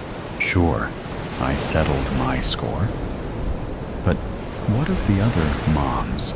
So many blights, diseases walking the earth, infecting others with their cruelty, their carelessness, their capriciousness. Someone had to bring order, just like Melville Dewey did to book classification. 1799. He considered turning around to walk back down the hill. He turned, but didn't move. In the distance, the twinkling lights of downtown Pittsburgh weaved a terrestrial constellation of bridges, one-way traffic, and sundry skyscrapers. The Steel City, just like its people. Metal backbones, gritty guts, and honest hearts. He craved a sandwich from Primanti's. Any sandwich. That was the last time he saw her. At Primanti's, the original one. He wasn't one to second-guess himself. His mom drummed it into their heads from the cradle. Trust self first, last and only. First, last, only. Thanks to the internet and social media, it's not hard to find someone or their misdeeds. What was once relegated to a diary like this is now vomited onto Twitter, Instagram, Facebook, and YouTube for all to see. Many lap it up, probably because it makes them feel less uncomfortable about their own stupid decisions and meaningless lives. Here for the mindless braggart. Many blowhards make for less research when it comes to this side gig. He cracked his neck, onward and upward, one foot in front of the other, crunching leaves, whipping wind, snapping twigs. Up, up, up he climbed. He was getting close. His hand reached towards his front pocket. Again, he read the page dozens of times, just like the rest. He couldn't help it. Just touching the decal-edged deanery page brought clarity and understanding. He had to find her first. Could it be that easy? I think this might be my last entry. I knew it was a bad idea. No, make that bad idea to write things down. But writers write. Fish swim, birds fly, dogs bark. Writers write. And mama bears? Well, unless you're bent from birth, looking at you, mutable signs. No one sets out to be a killer. Or, as I like to differentiate, a remover. Scrooge, Dickens, had it partly right. Decrease the surplus population. He just needed to add of assholes. Decrease the surplus population of assholes. Dangerous, foul, hollow assholes. He neared the ridge. He was getting close. He pulled out the wrinkled diary page. He couldn't help it. The moon illuminated the page, but he couldn't make out the words. Strange glyphs, occultic squiggles, just like those found on the astrological charts she used to interpret. Meaningless symbols to the untrained eye, but metaphysical gold to the mystic. He didn't need to be able to read the entry. He had it memorized, the cave. He could see the entrance, dark, yawning, an inky maw, just like her rage. He reached into the other pocket for his flashlight. She beat him to it. Her flashlight shone on the ground ahead so as not to blind him. Hey, sis. Hey, bro. What took you so long? The darkness. Darkness is upon us, Will. Throw me another log for the fire, would you? Father Beacon requested. There is no moon tonight, so we must remain vigilant at all times. On the morrow at daybreak, we shall continue our journey to the safety of Castle Divinity. I questioned not the decision to undertake a journey so late in the day. Father Beacon had successfully trapezed through the forest of Dean on several occasions. However, on each of those times, he had never had to camp in the woods after dark. So, it was surprising to May and our other traveling companion, Lord Benjamin Moore, that Father Beacon would choose to do so on the night of no moon. Now, this is important, Will, so listen carefully. You have first watch, so make sure you feed the flame. Never let it descend to ember state. Is that clear? Yes, Father, I reply. You are aware of the stories of these woods, yes? Indeed I am, Father, I acknowledge. But what exactly should I be aware of? I study Father Beacon as he unfurls a blanket to keep him warm while he sleeps. The stars twinkling above us in the clear night sky equates to a chilly evening. So a blanket tonight is a welcome cover, while the blazing fire lights and warms the small radius of our campsite. The creatures of the night, he replies after a long pause. The abominable.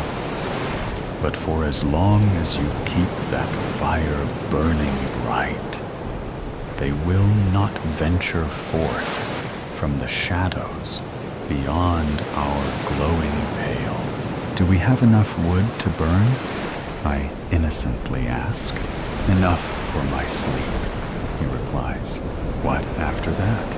Pray that dawn comes before your last log is thrown onto the fire, he chillingly replies, or none of us will see the light again. Now, take a drink of water from my deer bladder. That should last you through the night. I'll keep it safe beside me. I bid a good night to you, Will. My life is in your hands. Make sure you stay awake. Your youthfulness should manage that. I shall, Father. As God is my witness, I will feed the flame's hunger for food. My pledge trails off into the darkness as Father Beacon quickly succumbs to the exhaustion of this day's arduous long trek on bloated feet and ankles, balancing his heavy frame. Without encouragement, he quickly drops off into a deep sleep. To persuade the fire to throw out some extra heat, I poke at it with a small tree branch stripped bare of its leaves. There is no God, boy. Lord Moore's unsolicited opinion spits at me. We live through this night, and you will understand that, as I do. So, do not fail your duty. Are you not going to keep me company? I ask, hoping for some stimulus assistance to my lonely task. He declines to answer. I watch as Lord Moore produces a deerskin flask from his bedroll. Then, uncorking it, he takes a long swig, spilling drink down his bushy red beard. Catching my stare, he extends his arm and offers me a taste. Thank you, I graciously decline. But the only spirits I am allowed to consume are in prayer. My attempt at humor has the desired effect on Lord Moore, who chuckles out loud, the innocent wit of a child. How refreshing in such apprehensive surroundings. I am beyond the coming of age, I belligerently declare. 2 years past, I retort. Splendid, he congratulates me. Then you are no commoner, I perceive. I am the son of a nobleman sent to mission on God's calling. And what of your king's calling, boy? If it is God's will, then I will serve accordingly. The shaking of Lord Moore's head and broad shoulders, mocking me, belie the inner machinations of what most would label a heretic. However, Lord Moore's reputation as the king's most trusted servant serves to silence any criticism. on risk of retribution. To the king, Ben Moore is an untouchable subject, granted immunity from libel and slander. However, there has been, on several occasions, the king's trust in his friend put to the test, like when Lord Moore killed a monk in a monastery because the inebriated monk had physically accosted the daughter of Lord Moore's friend, the Earl of Lydney. It wasn't the killing of the monk that started tongues wagging.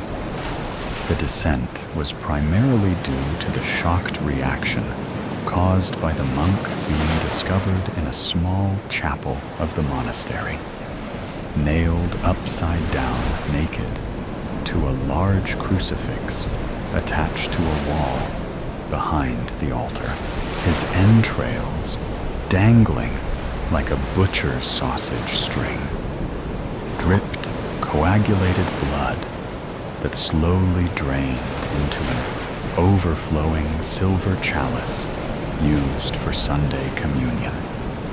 When the king was informed of the atrocity, he summoned Lord Moore to his chambers and banished him for one single calendar year from Moore's own fiefdom.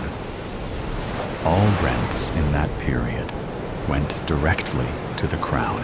When the year was concluded, Lord Moore's rights and privileges were immediately restored, sparking whispers among the king's court of favoritism and privilege. To further add fuel to the tongue-wagging, the king pardoned Moore, then gifted him additional lands to add to his already handsome portfolio.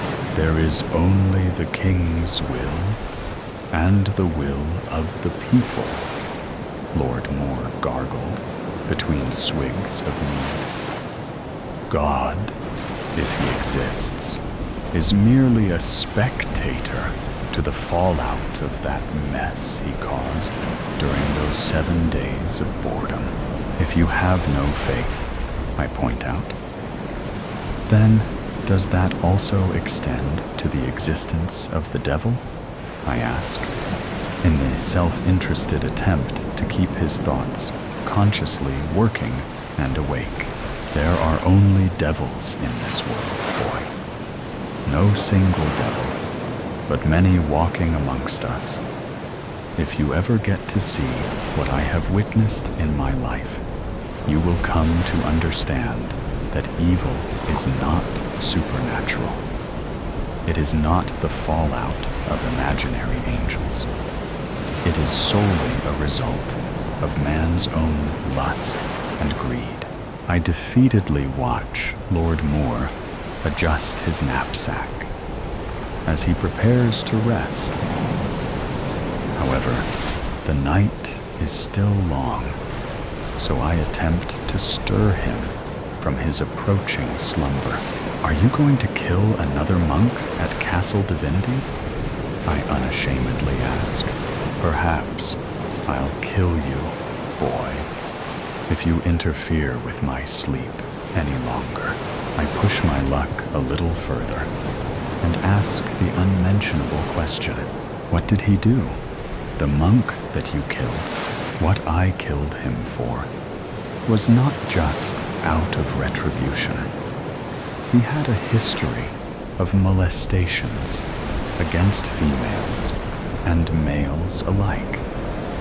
The final straw was just the last on a list of uncontrollable aberrations.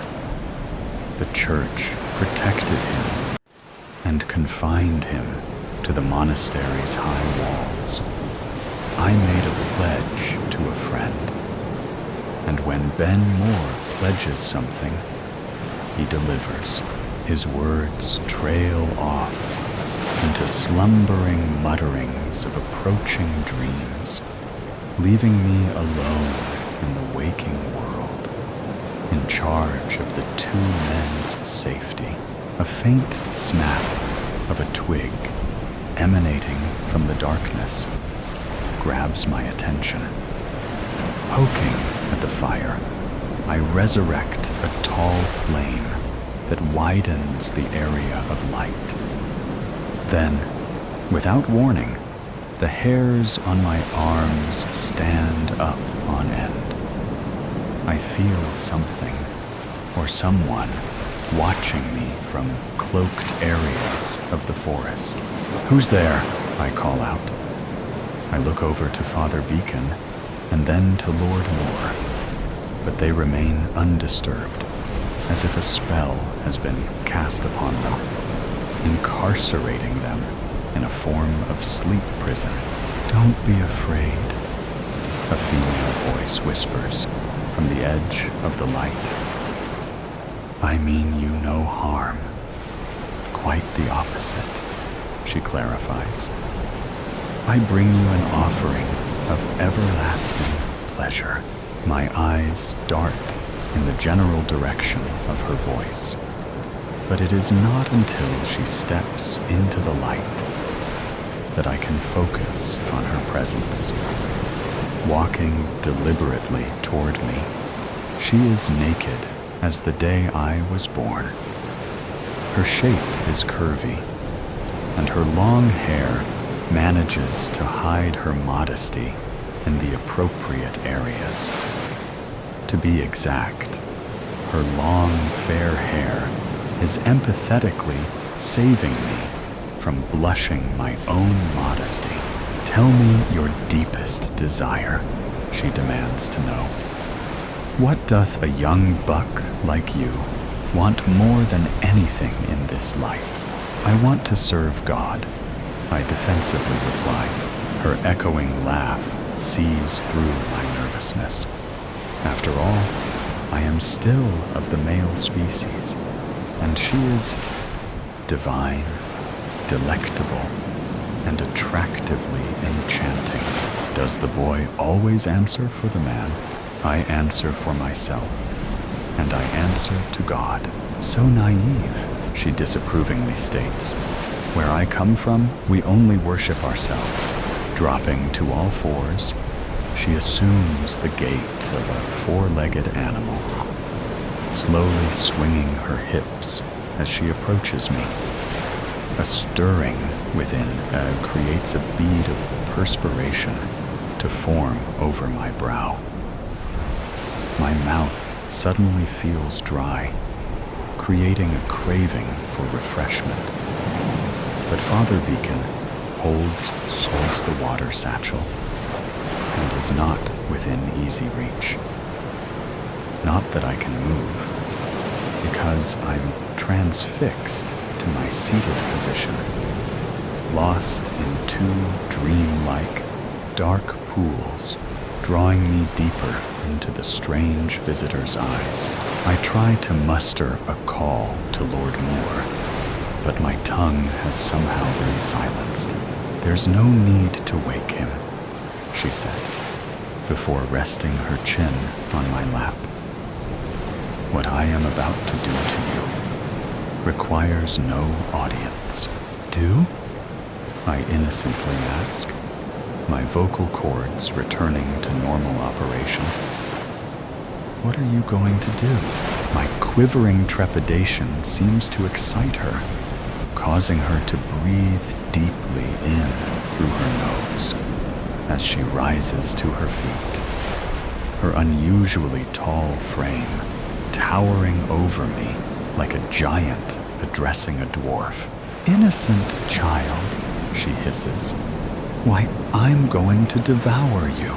In the blink of one's eye, she transforms into the most hideous of creatures that nature has ever produced. Her hair, now solidifying into some form of sinew tissue, opens into a webbed membrane from behind her back. The ends resemble the tip of a thick, spiky holly leaf. Her face is now unrecognizable, looking more so like the skinless jaws of a forest wolf. Gone are the seductive eyes, replaced with fiery red slits of terror, focused entirely on an area below my right ear. I freeze in fear, unable to move, helpless to react, as her mouth opens wide, revealing pointy, sharp teeth throughout her salivating oral aperture.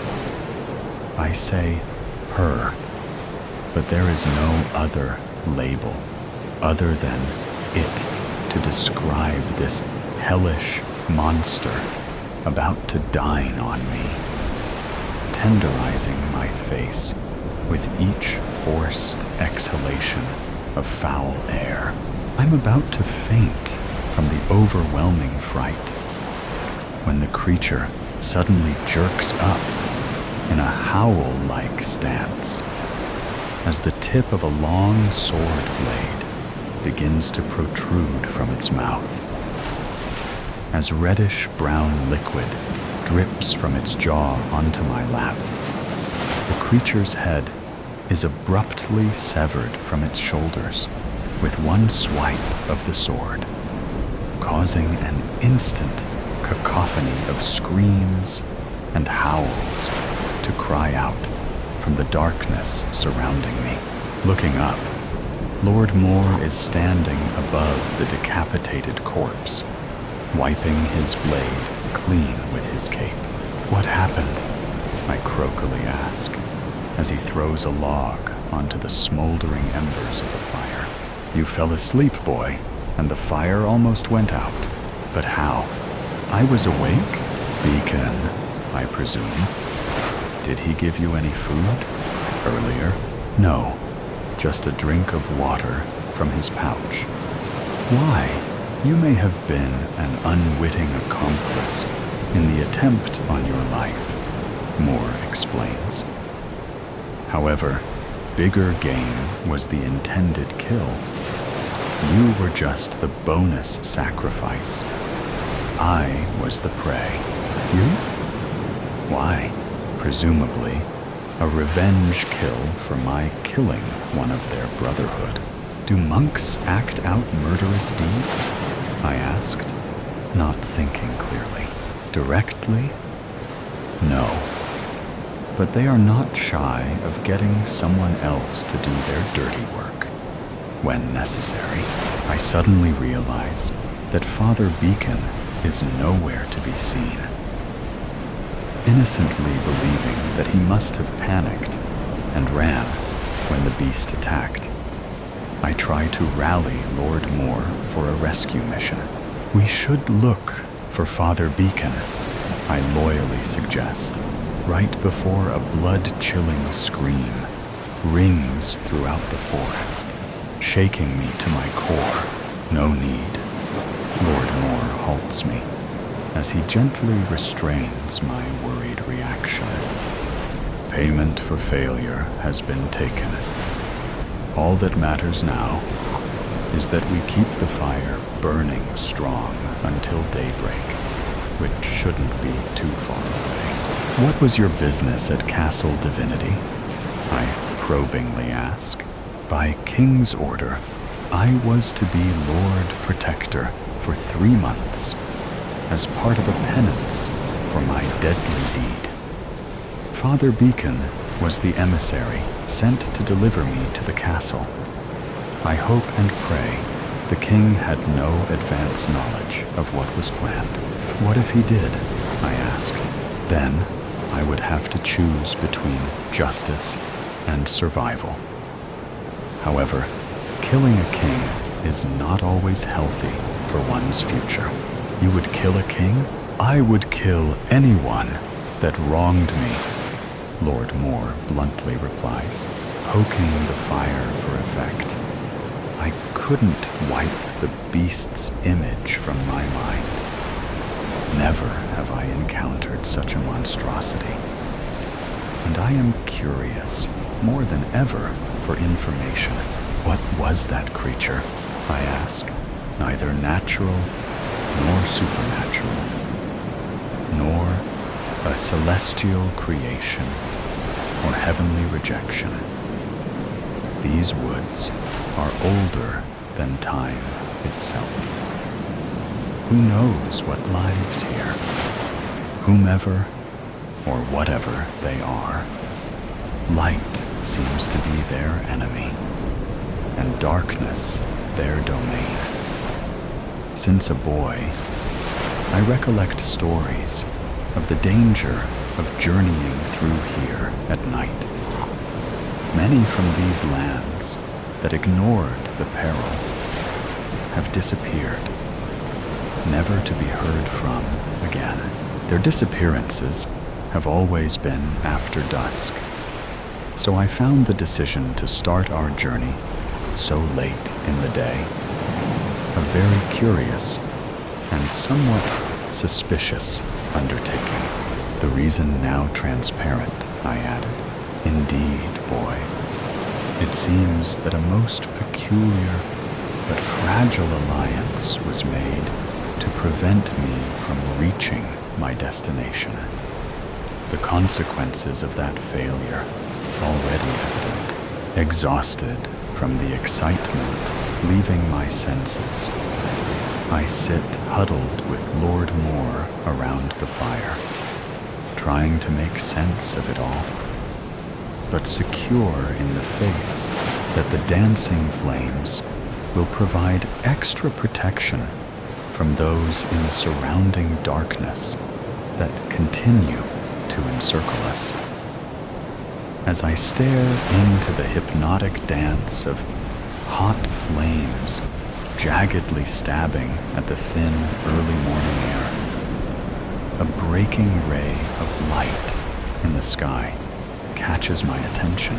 Nervous though I am, I stand up in front of the fire and point toward its direction.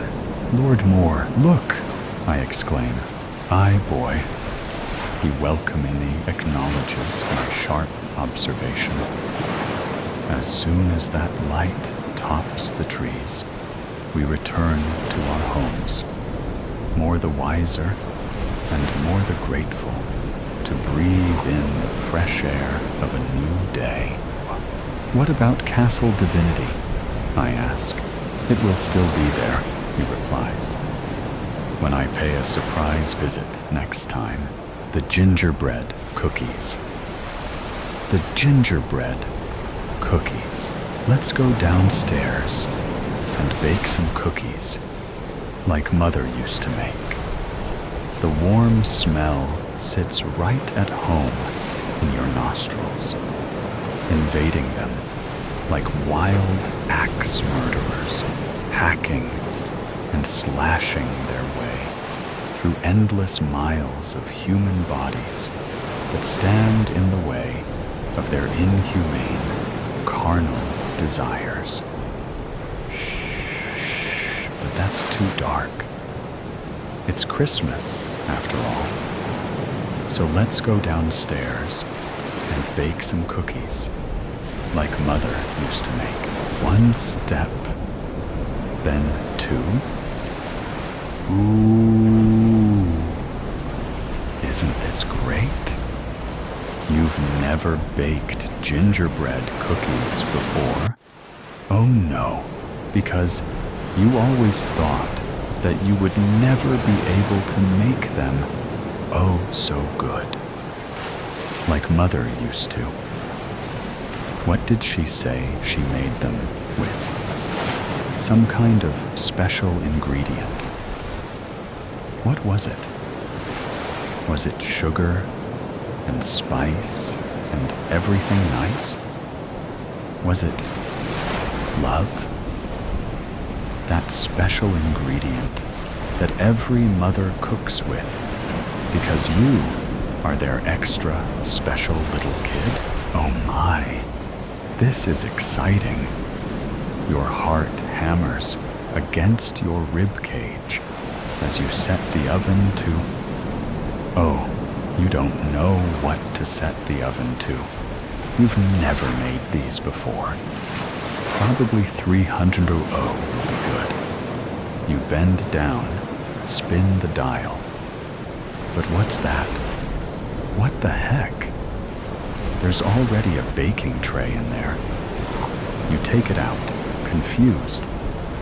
On it, there's a set of perfectly cut gingerbread men. They wear little black tuxedos with white buttons.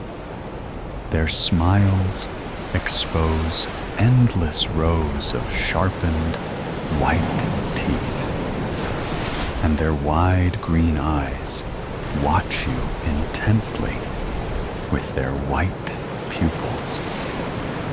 In the center, one of them stares right at you, holding a folded up note in its tiny dough hand. You snatch it from him, not caring about the little man's feelings. To my little boy, my, oh my, I can't believe how the years have passed. It seems like just yesterday that whatever secret deity governs this universe sent me to my untimely punishment beneath the earth's soil. I know, I was always so poetic, right? Now enjoy these cookies. I hope they taste just like how Mommy used to make. Love, Mother. Ding. Apparently, 10 minutes pass while you read that short letter. But to be fair, you don't read it once, do you now? You read it time after time until the words start doing tangos in your head as they spin spiderwebs around one another. Now, after it dings, you're supposed to put the cookies back in and start the baking. Mother said, "How hot do you bake them?" you asked. "Hot, very hot," Mother said. "But don't they not like being so hot?" "Oh, these little guys won't mind at all," Mother said. She slid the tiny men into the 300-degree heat chamber. She smiled. There was really nothing to it. Nothing to it. Well, there's nothing to it, you think, as you slide the baking tray in, and as the minutes tick by, their faces change. No more are the artificial smiles plastered on by a woman who would ruthlessly murder them.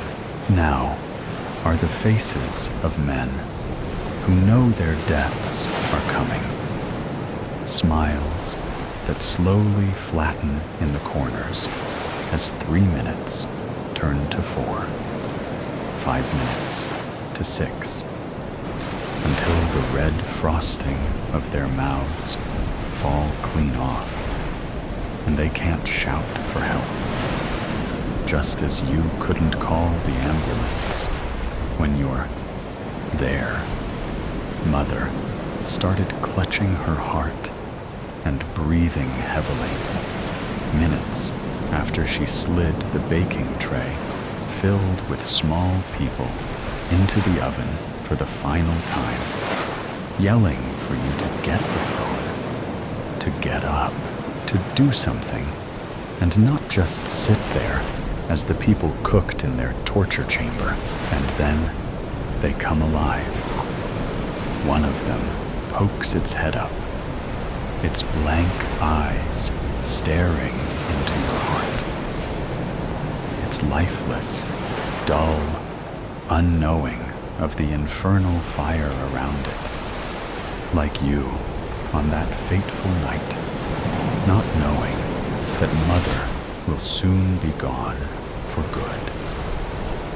It looks at you, and then it stands on its 2 stubby legs, stumbling as it gets up.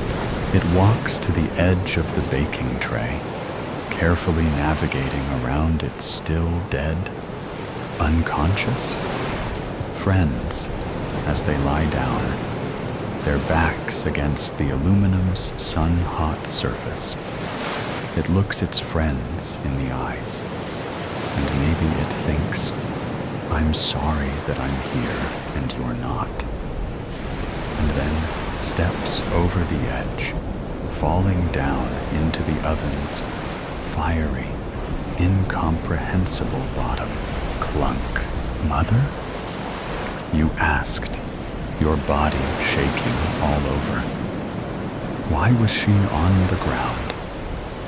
Why were her eyes closed? She may have been asleep for all you knew. Maybe she was. Maybe. And then they all stand up. They look like an army, all dressed in their uniform suits. One of them peers down and looks at its friend, all dismembered and burned on the oven's floor. It looks more like charcoal than a body. They form a single file line in the middle of the tray, a gingerbread snake, if you will. And one by one, each of them takes turns taking suicidal leaps off the edge. And one by one, you catch their faces as they take their fateful falls. Stop crying, kid, they all say. Mother will be okay. Clunk, clunk, clunk. The gingerbread charcoal pile grows and grows until it is a small mountain. In it, you see a face. Mother. And she smiles the gingerbread smile, looking at you. And you can't tell if it is a smile of relief or a smile of scorn. But it doesn't matter. Your mother's smile is the thing you have always wanted the most. And if this was the way you got it, then so be it. But that smile rang hollow, now devoid of any meaning, any life. An eternal reminder that Mother is gone, and who's to blame for that? And yet, you bake those cookies every year, forgetting that you tried the year before because the waves of memory forces their dark underbellies to recede. And every year, you hope that they taste like how Mother used to make stargazing, with rumblings of war rolling along the coastline. The knock startled Cecil. His grip tightened on the pewter plates as a sense of foreboding took hold. Opening the door revealed a handsome stranger with refined features as if carved from marble. He had jet black hair and eyes that glinted like cold steel. "Good evening and Happy Christmas," said the stranger in a rich baritone. "My apologies for the intrusion, but it seems my carriage has lost a wheel just up the road. Might I trouble you for some shelter from the cold while my man fetches assistance?" Cecil hesitated. He had been expecting his brother-in-law. He was struck dumb. Before he could collect his wits, his wife appeared behind him. "Marry a sec?" she asked. Seeing the stranger standing in the door, she apologized. "Sorry, I thought you were me brother. His carriage threw a wheel," Cecil said. "Of course, please come in," Sharon said, nudging her husband aside and opening the door wider. The stranger rubbed down his arms as if to shift rain from his finely tailored long coat. Though wary, Cecil relented under his wife's insistence. As the stranger stepped inside, removing his leather gloves, Cecil couldn't shake the feeling of darkness lurking beneath the polished, genteel surface. He led the man toward the sitting room as Sharon fetched some tea, hoping his instinct was wrong. The man shrugged off his jacket, folded it neatly, and put his Homburg on top. "I'm Cecil, by the way," he added politely.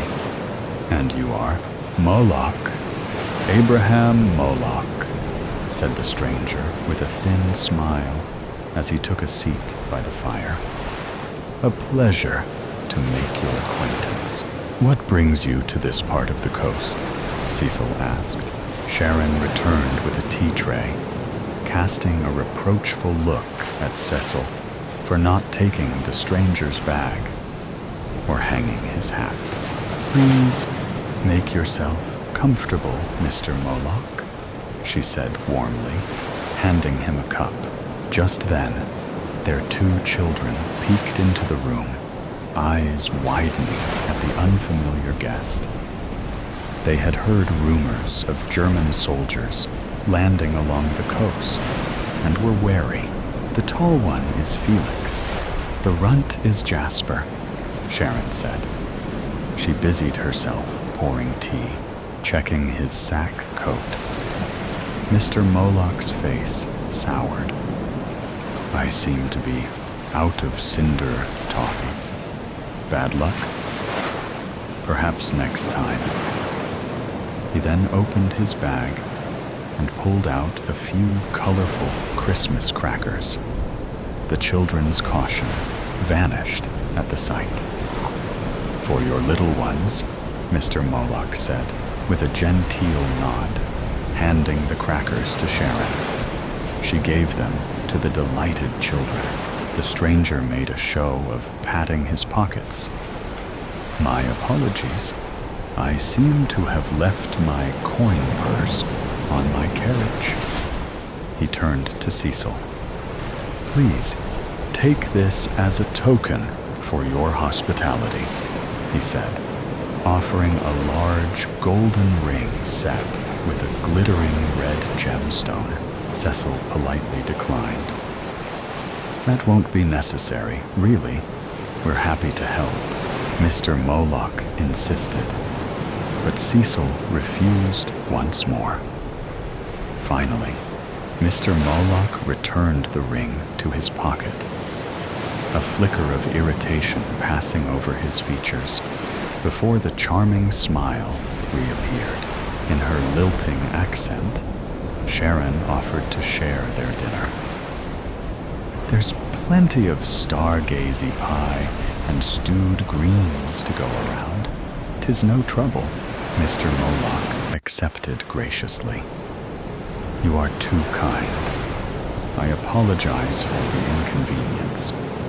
I'm on my way to London to view a portrait.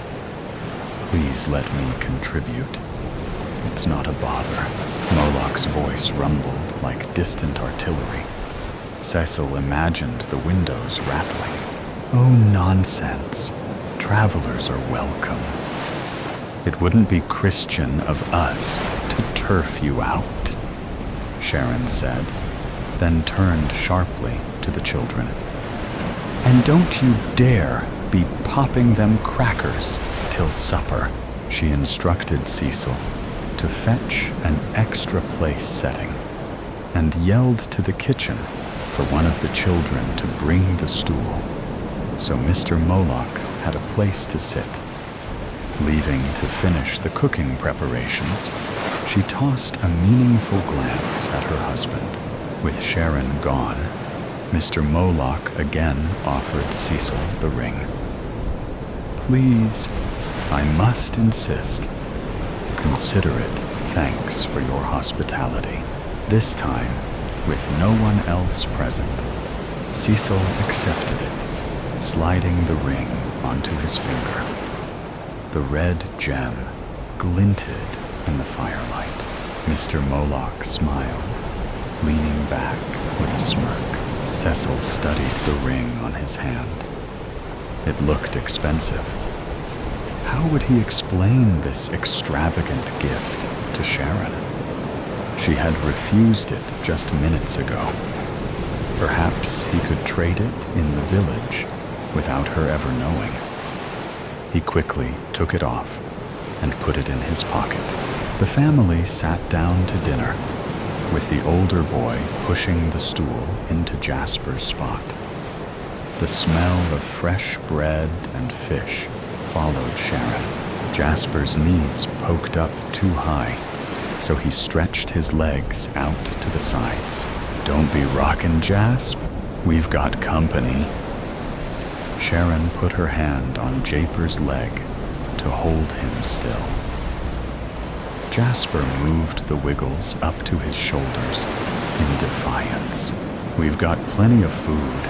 I'm afraid we've mashed together our holidays on account of me brother coming home from the war. He should be along any time now," Cecil whistled. "Don't mind my wife. She's Cornish and a wee bit potty." Sharon playfully smacked Cecil's shoulder. "You familiar with the story of Tom Bawcock? It's Mariusec's favorite holiday, so we didn't want him to miss out.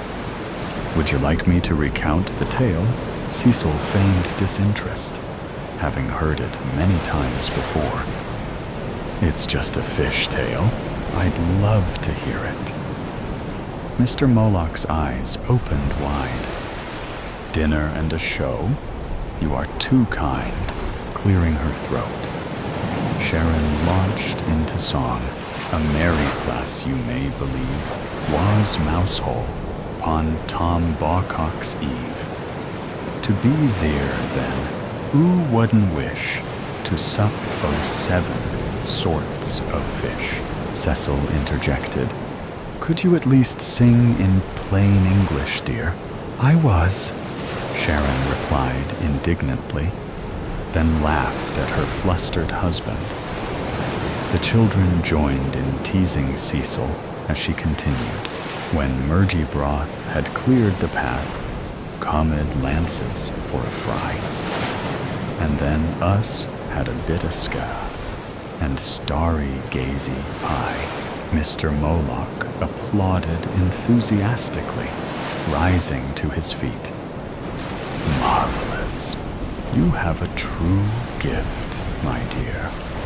Thank you for sharing such a delightful folk tale." Sharon beamed, giving a slight curtsy before urging everyone to tuck into the feast before them. The children reached for the Christmas crackers. Mr. Moloch raised a hand. "Please, allow me to share a tradition from my home. Are you familiar with Snapdragon?" Cecil perked up, recalling playing it as a boy, burning his mouth in the process. He nodded with a grin. From his bag, Mr. Moloch produced a tin of dried fruits and almonds and a bottle of brandy. Using the lid of the tin as a dish, he tapped out a few pieces of fruit and doused them with the brandy. He lit the fruit with a match. They ignited in blue fire. Plucking a piece of dried apple up, he popped it into his mouth, then blew out a small blue flame. The children watched, enthralled. When Felix reached out, Mr. Moloch pulled the tin away. "There is a rule to this game, a way to show what you are most thankful for." He turned to Cecil meaningfully. "In this dance, with fear and shadow, reveal the ember burning deepest within. Speak not of fleeting joy, but lay bare the pulsating rhythm that makes you feel alive. For in the flicker of this flame, you offer the essence binding you to existence, the marrow of your being. Choose wisely, for what you express in this dance may echo beyond the crackling fire. Cecil tensed, unsettled by the speech. He started to object, but Sharon and the children insisted on playing.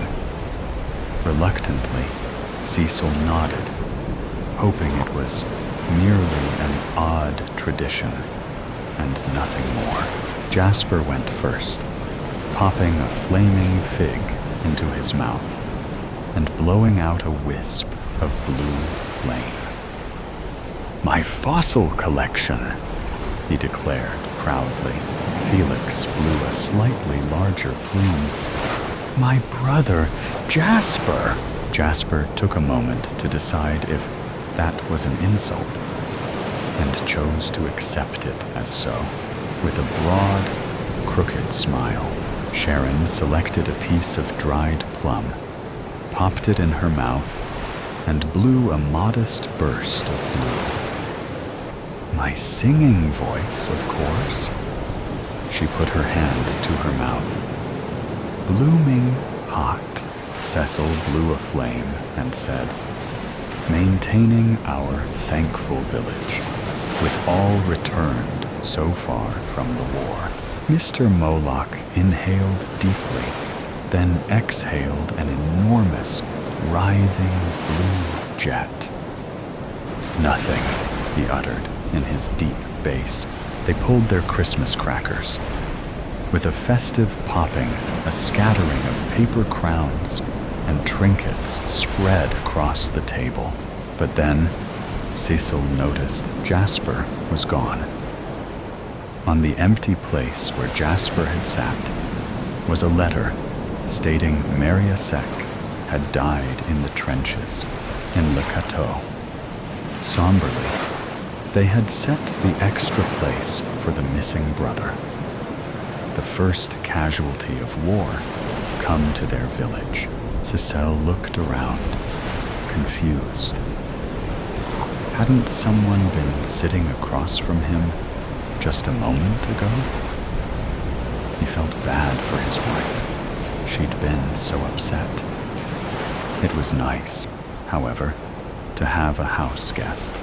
He also wondered why Felix was using the kitchen stool and not the chair set for his brother-in-law's spirit. But glancing at Mr. Moloch's smiling face, the questions slipped from Cecil's mind. Sharon offered to sing Tom Bawcock's tale in her gravelly voice. Mr. Moloch was eager to hear it. She began, "A merry plaise you may believe was mousel upon Tom Bawcock's eve."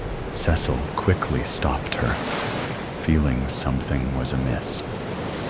Her voice wasn't her best trait. "It's a Cornish tradition about a fisherman during a time of famine who bravely set out in a storm to feed the town where Sharon came up."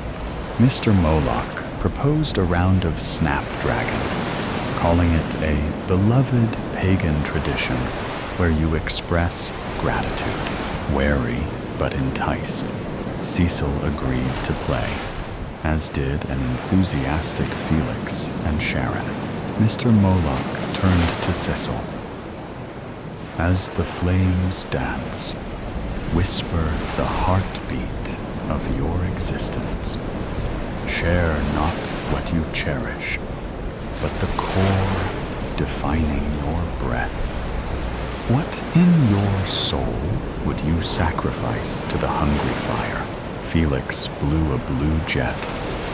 "My boxing gloves!" Sharon smiled proudly at her son's first true passion. She blew her flame. "My son Felix!" Felix beamed. Cecil contemplated a moment before blowing his fiery breath. The proud, strong Royal Navy keeping invaders at bay. As the crackers popped, Sharon let out a wail. Felix was gone. Sobbing, She explained her boy was killed in the German shelling of the coast. He was so fond of Unton fossils after Boxen in Whitby.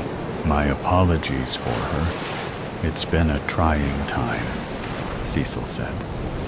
She'd lost her voice from ceaseless weeping over the past fortnight. Mr. Moloch looked pained. My sincerest regrets at your loss. They sat in silence for a few moments, so Sharon could collect herself. Perhaps a round of snapdragon to lift spirits? Mr. Moloch suggested. My family tradition is to share what we are most thankful for. He turned to Cecil. You know the rules. Speak the fire within, the pulse of your sacrifice.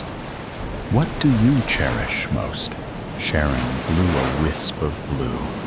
My lovely home, Cecil contemplated before breathing his flame. My beautiful wife, Mr. Moloch rumbled. Nothing, his jet dwarfing theirs. The crackers popped like artillery fire as Cecil transitioned to sitting with Mr. Moloch in a seaside shack. Cecil drank heavily from the offered brandy, lamenting his wife, his children, his home, his brother. He stared at the letter, telling of his brother-in-law's death. Cecil's memories slipped away like vapor. He regretted not living the life he wanted, blaming the demon drink that stole his wife, kids, and chance to take his place in battle. Mr. Moloch offered dried fruit and a game of snapdragon to lift his spirits. Sacrifice the spark, keeping your flame alive, fueling your dance in shadows, he instructed. Cecil blew a wisp of blue. My health? Mr. Moloch rumbled. Nothing. Then he offered a Christmas cracker. The pop left a hint of black powder in the air. In a bedroom, Mr. Moloch sat beside Cecil. They played again, Cecil sacrificing his only prized possession, the ring sitting heavy in his pocket. Mr. Moloch blew out a large flame and crunched into his almond, then said, nothing. Cecil stood to pull the cracker. Mr. Moloch assisted Cecil's palsied hand. A pop and a wisp of smoke. Cecil reached for the flaming fruit, blew out a flame. My home. They pulled the cracker together. Mr. Moloch offered his coat to Cecil, a destitute man on the roadside. He pulled a table and chairs from the back of his broken coach, then invited Cecil to share some stargazy pie while his carriage was repaired. Cecil recognized the pie and table. Memories of his wife and children flooded back. He despaired at their loss. The rancid pie at the end of Cecil's ordeal seemed a mockery, stale remnants of a life freely sacrificed to an insatiable demon. Despite this, the food was more than welcome. Each bite revealed years of life, each crumb a precious scene. He ate at his memories as a starved man. Please return all as it was. I refuse to play Snapdragon any longer, he pleaded. Mr. Moloch just smiled. One final cracker. He shook the cracker enticingly.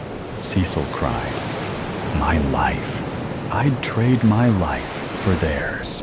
Finally, Mr. Moloch uttered, holding out the cracker. This time, Cecil got the bigger half. Dreadful luck, Cecil. He set the paper crown atop Cecil's head.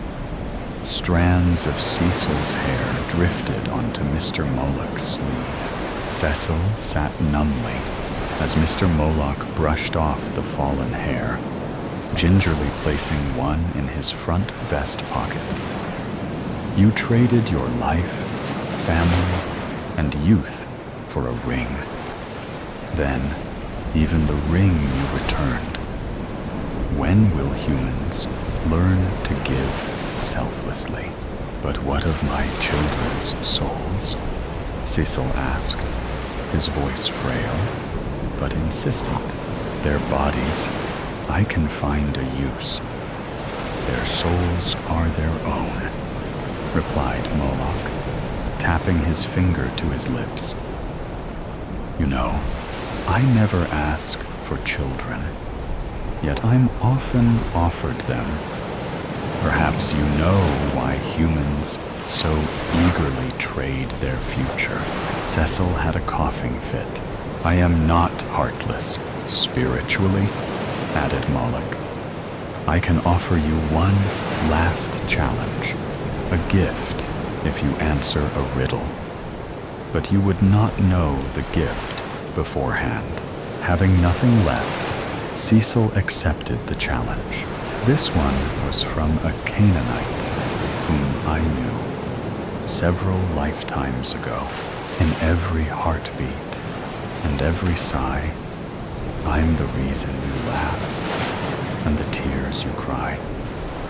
From the first cry of newborn breath to the quiet stillness at death's edge. What am I? Moloch adjusted his hat and waved to his coach. I am expected in London to collect a portrait of a young man. It seems its owner has withered away in a locked room. The damn fool. He smiled. Souls aren't typically my business, but that fellow. Please let me think in silence. Moloch shrugged. Life, Cecil said, sure of his answer. Please give me my family, my wife, Jasper. I beg you, I want peace. Please, I have given up everything.